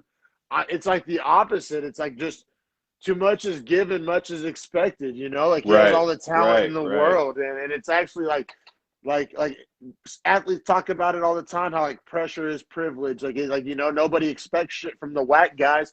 And so it's like, you know, it's this balance. Like I said, not trying to pile on, but yeah, round 2, like I said, it's the cleavage of this strip tease, man. It showed us what could be lurking beneath the surface, but just doesn't show you all the goods, man. Well, yeah, but I mean, roll the hell out, because here's where I might have to die on it, because in round 3, I thought it was a great round, super back and forth. I wrote that I could see it either way. I scored it to Cap. No, me too, and that's why I said I'm not to pile on, but there's the overall performance, and then there's the round by round scoring. But I agree. Round 3, super close. It was a coin flip up until, and at the end of round 3, Cobb lands a huge knee, like a big knee. Yeah, it was a dope. It was by far the best moment of the whole fight. Like, if you had to isolate one highlight from that fight, it would be that knee, 100%. And if you were if you're trying to make like a dope commercial about this fight, it would that knee would have been the highlight you chose. Like, it was the most impactful strike of the entire fight, I guess is what I'm trying to say. And it occurred at the end of the round. So it's like if you were just to say, hey, fighter X and fighter Y are neck and neck and going into the end of 3, and then at the end of round 3, fighter X lands a gargantuan knee, best strike of the whole fight. Who wins that fight? And you'd be like, oh, well, I imagine it's fighter X that threw the knee. And yeah, so I'm with you. I gave it 10-9 Cop, but only because of that knee. If it wasn't for that knee, I wouldn't have a horse in the race. But I thought that knee was clearly the most impactful strike of the whole fight. Yeah, I agree completely, and I thought he had him hurt, man. Like, I thought in a 50-50 round that was so back and forth, how could you not score it to the guy that lands, like, the super damaging blow, or how could you not score it against the guy that ends up being hurt? Yeah, so, I agree. Yeah, Cop was super shocked. One judge scored it to Cop, 2 scored it 29-28 Nicolau, which gave Nicolau the split decision. I mean, Cop was disgusted. I was ready to die on this hill as well. I'm right there with you. We can start digging our graves on the hillside because, yeah, man, dying on this hill for sure. Like I said, Cop was just exasperated, just like, what? But like you said, man, you can't let it be that close. And if he would have fought in round, if he would have done more, if he would have, where was that knee in round 1 or 2, or where was, he makes it kind of hard to want to argue his side for him because, like I said, he still just isn't doing enough. He isn't showing enough. He isn't showing he's just gun shy. He's trigger shy, whatever you want to say. It's just like every fight can't be Lewis and Ngannou. You know what I'm saying? If you're Cop, you know what I mean? Like you do one of those, we'll give you the benefit of the doubt of the one-off. But if this is just like a repeat pattern of just kind of not going for it, not letting the hands go. It's really as simple as it comes down to. Like I said, it sounds like I'm talking out both sides of my neck because I do think he should have won that fight. But like I said, he makes it hard to kind of take his side because he should be winning these fights. Those were both fights he was capable of winning. But yeah, man, we can we can keep it pushing. Bisping and Cormier both kind of stuck their necks out. They were going pretty hard, saying that Cop should have won or Cop should have won. So we're definitely not alone in our hill dying. Right, and I think a lot of Twitter agree with us too. It was surprising to see the judges go that way, but yeah, man, we'll keep it pushing.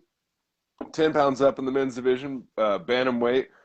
So 135, we have Davey Grant plus 250 versus Jonathan Martinez minus 310. And I thought in the first round that Martinez looked to be way more powerful, but Grant had just a shit ton of volume and was moving really well, and then got dropped late in the round. So I actually scored the first to Martinez. Yeah, I scored the first to Martinez. Martinez looked great in round 1, and I like Martinez. I like watching him fight. Me too. I like his style. He does a lot of things good. He's his kicks are nasty. But yeah, but at the end of round 1, Martinez dropped him with the right. I'm pretty sure it was a right hand at the end of the round, and he actually dropped him and had Grant in some trouble. So I 100% give round 1 10-9 to Martinez, and 100% did not see round 2 coming. No, yeah. So both guys were throwing some heavy shots in the second, and then Davey Grant, man, low right body hook, and then just huge left hook to the face and just turned the lights out for Jonathan Martinez, man. Davey Grant cashed a pretty big underdog, and if you bet him by KO, a huge underdog. Yeah. And just, I mean, cool. I mean, he's a cool dude. His post-fight interview was dope. But, like, I mean, beautiful left hook. Power in his left hand, too. Oh, yeah. Just ended the fight. We saw a lot of that last night, right? Like, the actual, like, putting the guy's lights out, not just, you know, the volume the kind of TKO. smothering finishes. Yeah, we saw a lot of people get fucking dropped last night. And yeah, it earned Davey Grant $50,000 for the performance of the night bonus. I thought well deserved, like I said, because in round one he got dropped. Like I always think that's so like that's so much sweeter when it, like you got dropped in one and then you come out and end it in two. Like I don't know, that's badass. I thought he definitely deserved the bonus as a plus 250 underdog. I mean, just keep checking those boxes as to like why that was a badass knockout. That was great. Yeah, he said great post-fight interview. You know, said bantamweight once again, man, because like I mean, we got grapplers, we got guys that with one punch power. You know what I'm saying? Like it's just such a versatile division. Like certain divisions, you can be like, well, what's the key to success in a division? And there's like a path, but like at bantamweight, man, you gotta be well-rounded. Like there's everything in that division, man. And yeah, Grant looks great. Put Ronnie Yaya and Davey Grant in the matchup. On the same night, both got finishes in the second round. Ooh, that would be such an interesting stylistically fight. Yeah, right, so different. Yeah, they each one. Yeah, no, great. I like that call. And man, so last night, or I guess yesterday and the day before the fight started, I did my own little. If you don't know, now you know. Like a Dana does, because like I wanted eyes to be on this Ige Tucker fight. Like, and I know I'm not the only person talking about it. I'm not saying that I am, but you know, it's not like it's like the most flashiest fight ever to like a lot of casual fans. I just like wanted to like spread the gospel that like, hey, there's a free fight that's probably going to be amazing. And now, didn't necessarily go how I saw it going, but it wasn't like the battle we thought it would be. But still provided fireworks, man, and I was here for it. But when I saw these two names, and I'll be real, it escaped me. Like I don't know, like I guess you know because we do this every week, so it's kind of hard to look too far ahead at next week's card until it's kind of you know time to start prepping for the show. But this name just kind of snuck past me, and then like a couple, I think it was like what was it, maybe Thursday. I was like, I want the best fight odds, and I was like, I just wanted to see what kind of the numbers were looking like for some of the fight. And I this one, I was like, oh shit, Ige's fighting Gavin Tucker. Like I don't know, it just jumped off the screen. I got so excited. I was like, that's a fucking sleeper. Like I don't know. I was super excited for this fight, and it delivered some explosivity. Yeah, I mean, and honestly, man, like 50K Ige coming off that loss to Calvin Kattar is his last fight. Great fight. And he was the minus 150 favorite. Gavin Tucker was the plus 125 underdog. But that shows you how close that Vegas thought it was, and that Gavin Tucker's probably a top 15 guy or like right there on that edge. Oh yeah, Gavin Tucker in his last fight out like blew my mind. I was nut riding him so hard. I mean, I think we both pretty much were like. I mean, he looked amazing. Weren't we saying that his kicks reminded us of Fizie's kicks? Like in his last fight, that's what we kept comparing him like mini Fizie. And he didn't even get a chance to show any of that, man. No, this fight took what, all of like a minute and 25 seconds or something like that, or was that the next fight? Not even 22 seconds. Yeah, this was the 22 second. Okay. Yeah. Well, and then this was the fight. I was right there with Cormier and Bisping. We're like, what was that, 3 or 4 seconds? And I was right there with them. Like, I don't know where those 15 seconds went. Like, it seemed to me like they walked straight out and it was over. But I guess somewhere 22 seconds went by. I'm telling you, 22 seconds going on 5 seconds. I mean, this was instant. Like, just instant. Like I said, I don't even know where the 22 seconds were in that exchange. I want to say they circled, feinted. Tucker threw a leg kick from way far out, missed it. They circled back into range, and as soon as Tucker went to throw another leg kick, Ige just threw that straight right down the pipe and just lights out. Lights out. No follow-up shots needed. Essentially a walked away. Off. Yeah, no, it was sick. It was gangster. It was explosive. It was, like I said, man, I really like Gavin Tucker, and I still really like Gavin Tucker going forward. I'm sure Tucker's thinking to himself that, you know, hey, I got caught. You know, we do that 10 times. That doesn't happen 10 times. But so like I still think Tucker, you know, he's doing. But I think Ige heard the whispers. I think he heard people like me and you that like Tucker a lot. Like, I don't know, it's a tough matchup for Ige, and what if he gets those body kicks going? And Ige said, yeah, guess what? I'm the number 9th ranked featherweight. And my last loss, I was higher, and I lost to Calvin Kadar, who was just and essentially in a number 1 contenders match. So, like, let's pump the brakes on thinking that, like, I need to be fighting these unranked contenders or unranked, prospects. You know what I'm saying? And he did a great job to defend his position and prove he's not even a gatekeeper, that he's a contender still. Exactly. Like, he was just like, yeah, I'm not even in the – essentially – and I don't know. Like I said, you can make the argument that fight 10 times and it doesn't happen like that 10 times. But guess what? They're not going to fight 10 times. We have this one fight to go off of. And Ige's sitting there saying, like, I'm not in the same ballpark as these guys. Like, give me top 5, give me top 3, give me Cater rematch. You know what I'm saying? What about that? He called out Korean Zombie specifically in his post. He did. And I did want to get into that. He called out Korean Zombie. Zombie hasn't fought since the Ortega loss, correct? Correct, yeah. I'm not mad at that. They could probably do it pretty soon. Yeah, right. It's not like Ige needs any time to, like, heal. Like, he took zero damage. And Zombie's had plenty of time to heal from the Ortega fight.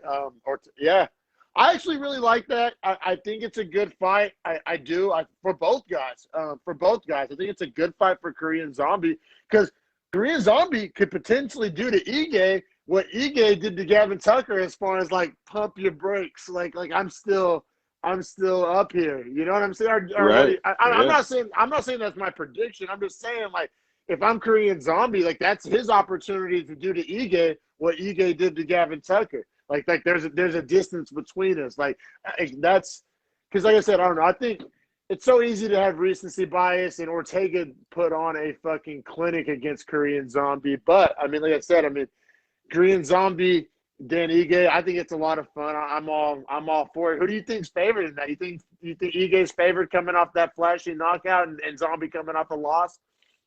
I think it's really close, and I think Zombie closes as the favorite, but I kind of like Ige in the fight, to be honest with you.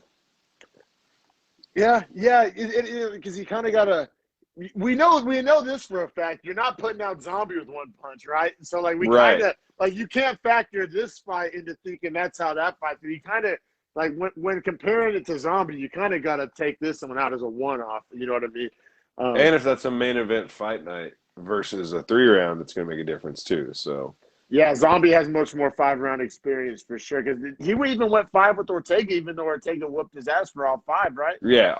That's the one where we thought probably they could have thrown the towel in. He got whooped so bad. Yeah, he did, man. He did. But man, we'll keep this next fight going because, man, we'll keep it pushing because this next fight was.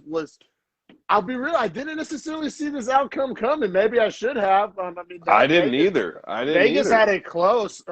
And, ring rust, it can be a real thing. But, yeah, let's get into it, man. We got Misha Kirknoff, I think is how you say that, minus 135 favorite, the number 11 ranked light heavyweight in the world, fighting Ryan Spann, plus 110 underdog, number 13. So we had a 13 versus 11 in the light heavyweight division. Great matchup for old Rankins McGee over here. And I'll be real.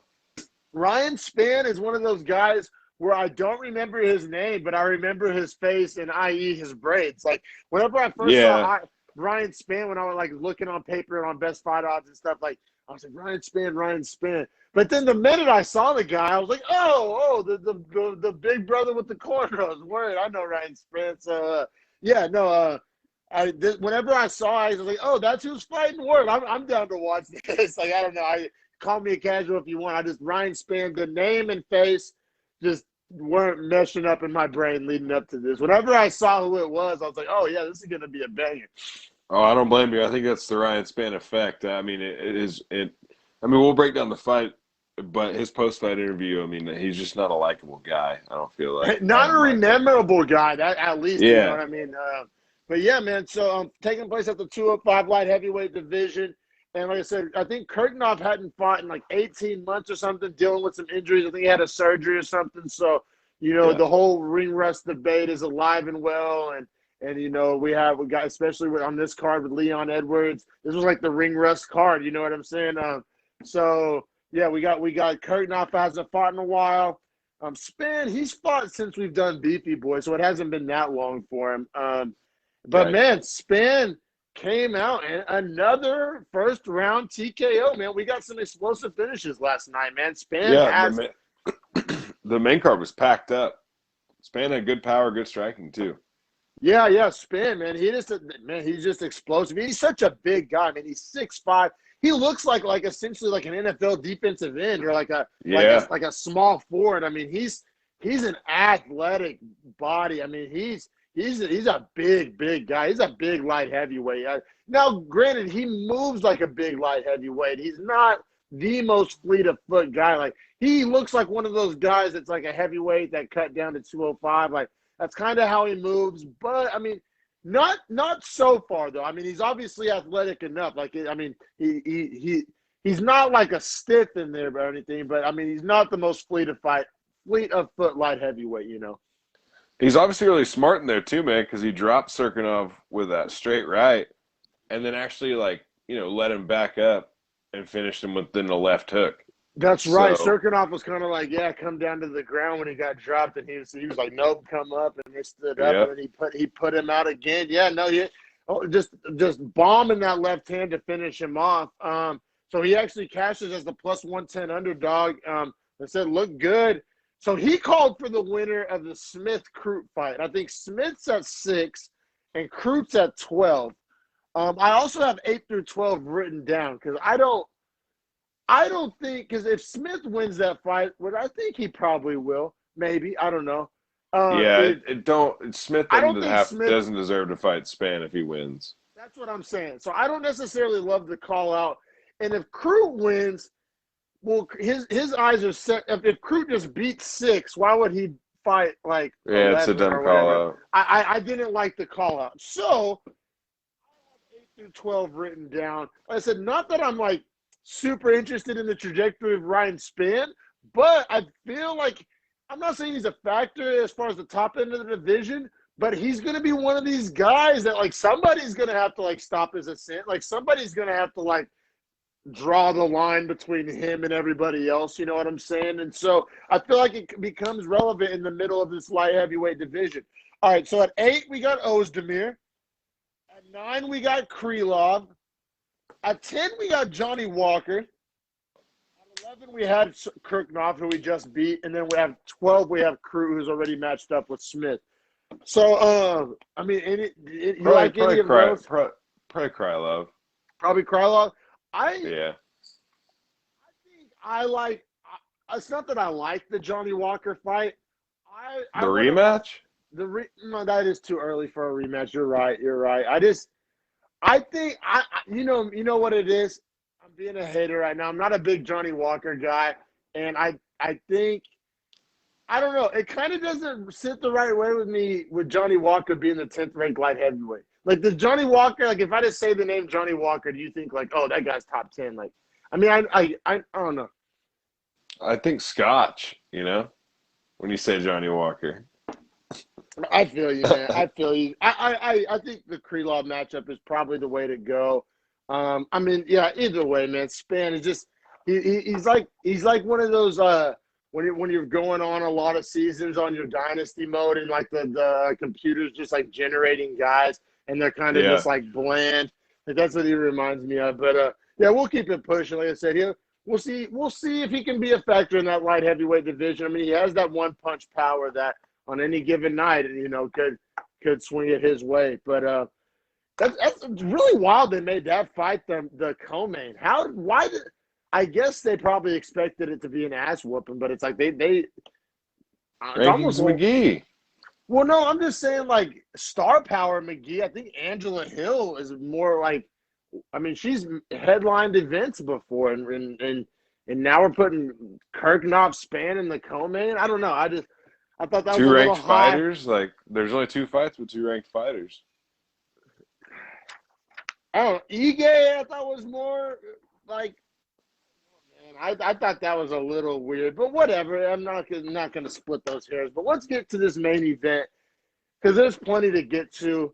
Like I said, it's Leon Edwards versus Bilal Muhammad. It was supposed to be Edwards Chimaev. That fight was rescheduled like 3 different times due to Chimaev's ongoing complications with his COVID-19 fallout. So they eventually decided to, keep Edwards on the card. We're not rescheduling this. We need a substitute fighter. Colby Covington was the desired target. Colby Covington doesn't like to fight anybody anymore. So he thinks he's pay-per-views only. Get the fuck out of here, Colby Covington. Like, you were literally just on a fight night literally last year. Like, literally. Like, wasn't he? It was Covington RDA versus – no, it wasn't RDA. It was Woodley. Oh, yeah. Covington Woodley. So it's like, you're not too good for a fight night, and you haven't fought for a minute, and everybody ranked above you, like, is involved, like, in something right now, and it's like, I don't know. I think you made a mistake by passing this fight by, I personally, because Colby Covington, like, can't just fight anybody. Like, this is a fight that he could have fought that, like, and if Colby Covington would have just, like, dispatched Leon Edwards, then, I mean, he separates himself as Masvidal as the next contender. Right. I agree with that entirely. Like, I think he missed the ball. Inactivity is poison, and I feel like that's what Colby Covington's on right now. For sure, man. So it was supposed to be Colby Covington. So first we got Chimaev, COVID. Then Colby Covington not down, too much of a diva. And then Bilal Muhammad, just game is all fuck, steps up to the plate, number 13, to take on number 3. And for those that don't know, Leon Edwards hasn't fought in like 660 days or some shit. It's essentially 2 years off for Leon Edwards. Like I said, some not fault of his own. Like I said, he's had fights fall out and reschedule and this and that and COVID and lockdowns. And I mean, it's not like he's been, playing the Colby Covington game of turning down fights. But, he's had some bad luck. But the day finally came for us to see if Leon Edwards still has it. And I guess we'll enter the scene here, man. How did you see this fight going leading up to it? And then we can get into round 1. Yeah, so I didn't know what to think of this fight, right? Because Leon Edwards has been out for so long that I didn't know if he was going to bring, like, a matured and, like, changed skill set, if he was going to be the same Leon Edwards. And I think we kind of got both last night, which was impressive to see. And I kind of knew what Bilal Muhammad would bring. Yeah, we knew what Bilal Muhammad would bring. I was a little worried about the Conor McGregor-Poirier, like, ring rust. Like, ring rust is so fresh in my brain after, going through that Conor McGregor beatdown. And then the conversation was ring rust after, like, for the week after that fight. So ring rust has been on my mind lately. Like I said, nobody's had more ring rust than Leon Edwards. I think he's probably the longest gap since his last appearance, or at least up there in that category. And so I was pretty down on Leon, and given the fighting odds, given the fact that Edwards was a minus 270 favorite and Bilal Muhammad was a plus 220. So as far as a betting perspective coming into this, I didn't hate the Bilal Muhammad money just because, like I said, you got a good number on him. He's the exact opposite of ring rust. He just fought 3 weeks ago. We know he's tough. We know he's mean. We know he's nasty. Who likes fighting a mean, nasty guy after that much time off? So I said, coming into it, if I didn't put any money on this, but I actually didn't hate the Bilal Muhammad bet coming into this. No, I didn't think it was like a terrible take, honestly, and it was like slightly short notice as far as replacement. So that would mean that there's not going to be a lot of film study for Edwards. So it was just going to be more of like a fight, and he hasn't fought in so long that I feel like, that kind of should favor Muhammad. But yeah, I mean, getting into it, I thought Leon Edwards looked great, man. Landed a big head kick in the first round, had like Bilal wobbled super bad. Was like the more pressure fighter, which I forgot how he fights. I forgot that's his style. Like, I forgot. Everybody knows Bilal Muhammad moves forward. He stalks people down. He pushes people up against the fence, and it's like, the broadcast pointed it out almost immediately that at the start of the fight, it was Bilal Muhammad moving backwards, and that was such a pivotal. Like, I can't stress that enough. Like, that's essentially the whole fight right there. Like, Bilal Muhammad's only path to victory was to move forward. Bilal Muhammad is not like a dance around the outside kind of fighter. No. When I saw Bilal Muhammad like going side to side on the outside and Edwards marching forward, I was like, oh, this is all bad. I'm so glad I didn't put money on Muhammad. Like it would have ended up not mattering. We'll get to that. But whenever I saw Muhammad, like I said, trying to like dance around the outside, which is like polar opposite of everything Muhammad's known for and stands for his style, I was like, oh, this is like he has no path to victory. Like, and like I said, we'll get to it. So yeah, round one, I had 10-9 Edwards. He landed that gnarly head kick, which I think actually cut Bilal Muhammad on the side of his head. Like Bilal Muhammad, he has that low fade, so you can see it. It was like a cut on the side of his head. Blood was coming down the side of his head, all from a kick. And he landed that stiff 1-2 kind of up, getting close to the cage. And I think the cage essentially stopped Muhammad from getting dropped with that 1-2. I mean, it snapped his head all the way back. Things were not looking good for Bilal Muhammad after one. No, and I appreciate that you use the term looking because in the second round, we come out and I don't even know how far we got in the second round. Not too far, man. Yeah, not too far. I didn't write a timestamp either, but not too far. It's pretty early in the second. But, dude, I mean, Edwards eye pokes Muhammad, and it's one of the worst eye pokes I've ever seen, like ever. Bilal Muhammad was like scream. Yeah, go ahead. My bad. Because it's super important to note, and at least in my opinion, I think it is. This was the second eye poke.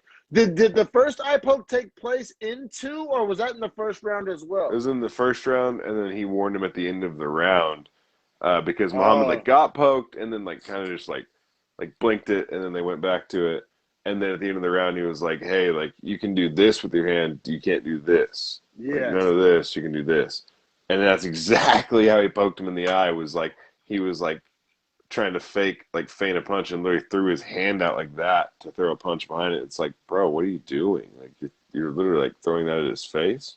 Yeah, and oh my God, like for a second there, so like Bilal Muhammad has this visceral reaction where he's like screaming and crying, like I'm not gonna lie, like literally he was in like shock. He was freaking out. Like if you isolated that audio, you would think that you're like listening to somebody be murdered. Like seriously, like he sounded like he was being like gutted. Like he sounded like he was like squealing, like he was getting like flayed, like some Game of Thrones type shit. Like he was like, I don't know, dude. It was a rough I had a reaction, man. Like, I didn't have like a sports injury reaction. I was like, is his eyeball like rolling around somewhere on the floor? Like I was like, his reaction was so bad that I was like questioning like if he like legitimately got like eye gouged. Like I was like, right, yeah. Like me too, bro. I was assuming the worst. I was like, is his eyeball like still like intact? Like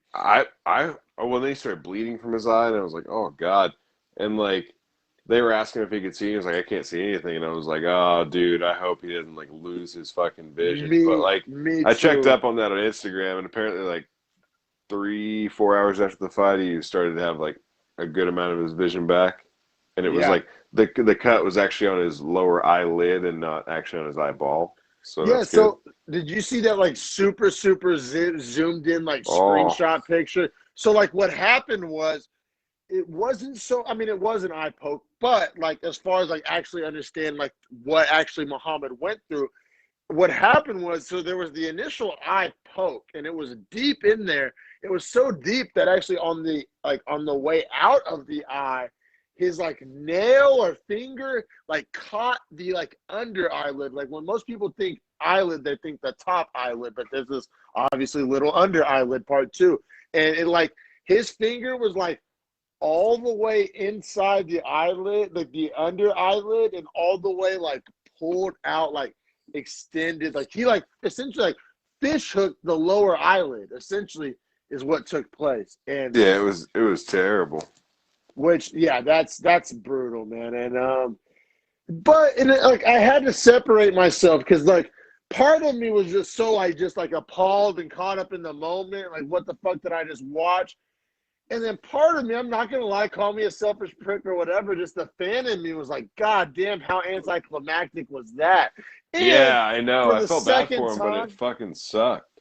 yeah, for the second time, not the second time on the card, mind you, the second time on the main card, and then the third Yeah. time in 2 weeks. Well, I guess that's different than the knees, but Still no contest. yeah, which I guess, yeah, we haven't got to that part yet. Results, because it was the second round, and I guess this is a rule that, like, if they don't have, I think they have to have minimum 2 rounds finished, Right, yeah. right? And Right. so since the second round hadn't been completed, essentially it's like an automatic no contest as opposed to a DQ. And it just, it's the definition of a lose-lose. It's a definition of a lose-lose because, I mean, obviously there's the physical ramifications. Muhammad almost lost his eye. Then there's the, like, womp, womp, womp. We get no, like, big finish after watching, at that point we're like 5 hours into this fight card, and then we get, like, no finish. It's just like, what? It's over. Just like it's Right. done. And then now there's the conversation for the fallout. And so, like, we didn't talk about it too much, but leading up to this fight, Dana White came out and said that if Leon Edwards, like, not just wins, but wins impressively over Muhammad, he gets next shot at Kamaru Usman. And that's essentially what he was on his way to doing. I mean, he was piecing up Muhammad. I think he was going to do that, yeah. Precisely that. So whenever after the fight, they're asking Leon Edwards, like, so what, is it a rematch? You have to run it back with Bilal? And he's like, I mean, no, like, I feel no obligation to Bilal because, A, I wasn't supposed to fight Bilal to begin with. I mean, factual. And B, like, I want the belt. And just, and then, like, he just felt like he owed Bilal nothing. It wasn't like a Jan Aljamain Sterling situation where they immediately I agree with that, though. Not bad arguments. Not bad arguments. And now, as you can imagine, Bilal feels polar opposite. Bilal's like, what do you mean you owe me a rematch? We got unfinished business. This, we can't let it go out like this. I mean, you didn't beat me. Like, I mean, all the things that you would expect, the guy that happened to say.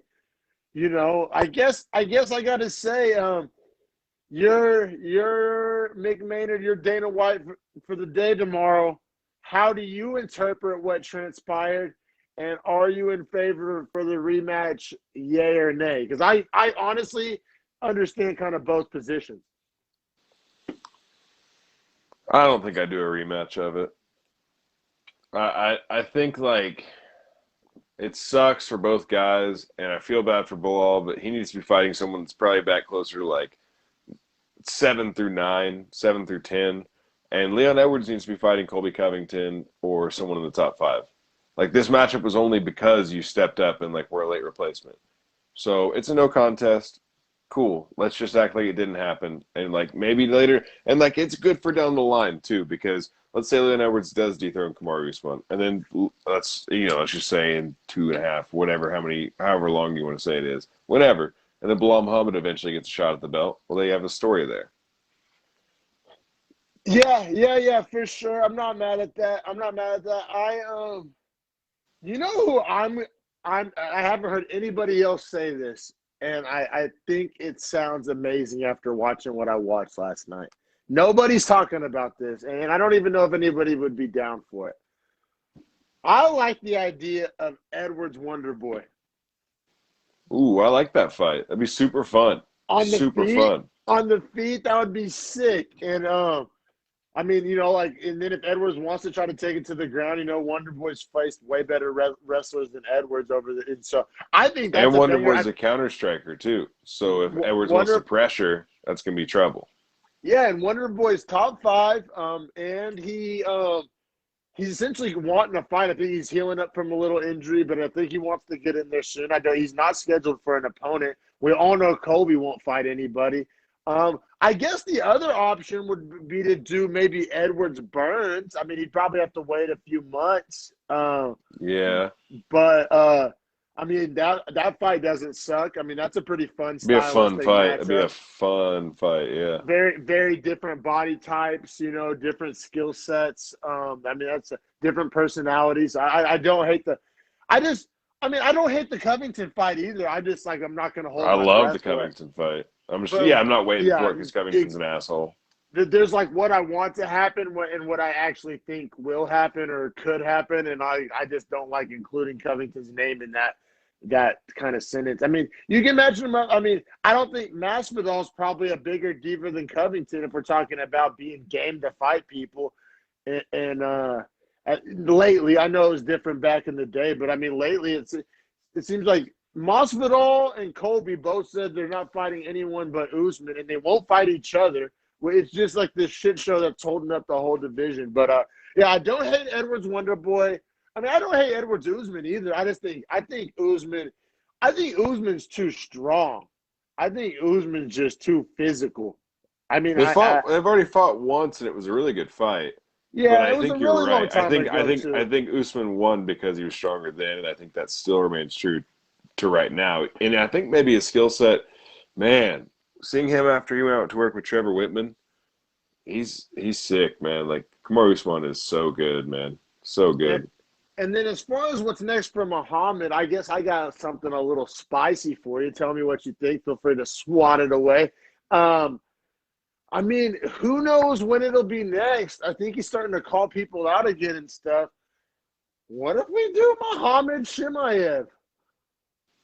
I don't hate that one either. Chimaev lost his ranking, and let's be real, we don't need to put Chimaev right in there against an Edwards or a Burns or even a Wonder Boy. Like after what apparently he's gone through physically, and I'm not saying Muhammad's a tune-up fight.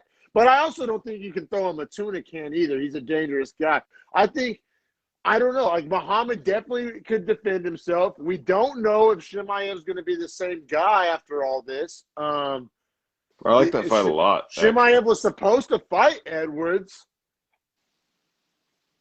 I don't know. It's just something that came to my mind. I don't hate that. I mean, now I don't know how the UFC would feel about that, but I don't know. I mean, because at this point, Muhammad earned himself a little name cachet last night. Even how things played out, he still built his brand over the course of this whole week and lead up, and he's main evented. It was going to be Chimaev's first main event, right? Yep. So you thought, I mean, Chimaev was going to be a main eventer, and Muhammad's been one time. I mean, you can build a fight night around that. Yeah, I definitely agree. And Chimaev was 10 or 11 or something like that before that? I think he was 14, but he was 14 scheduled to fight the number 3 guy. So I mean, he was like a 14 the same way that Islam's 14. Right. It was like the same exactly kind of wink, nudge.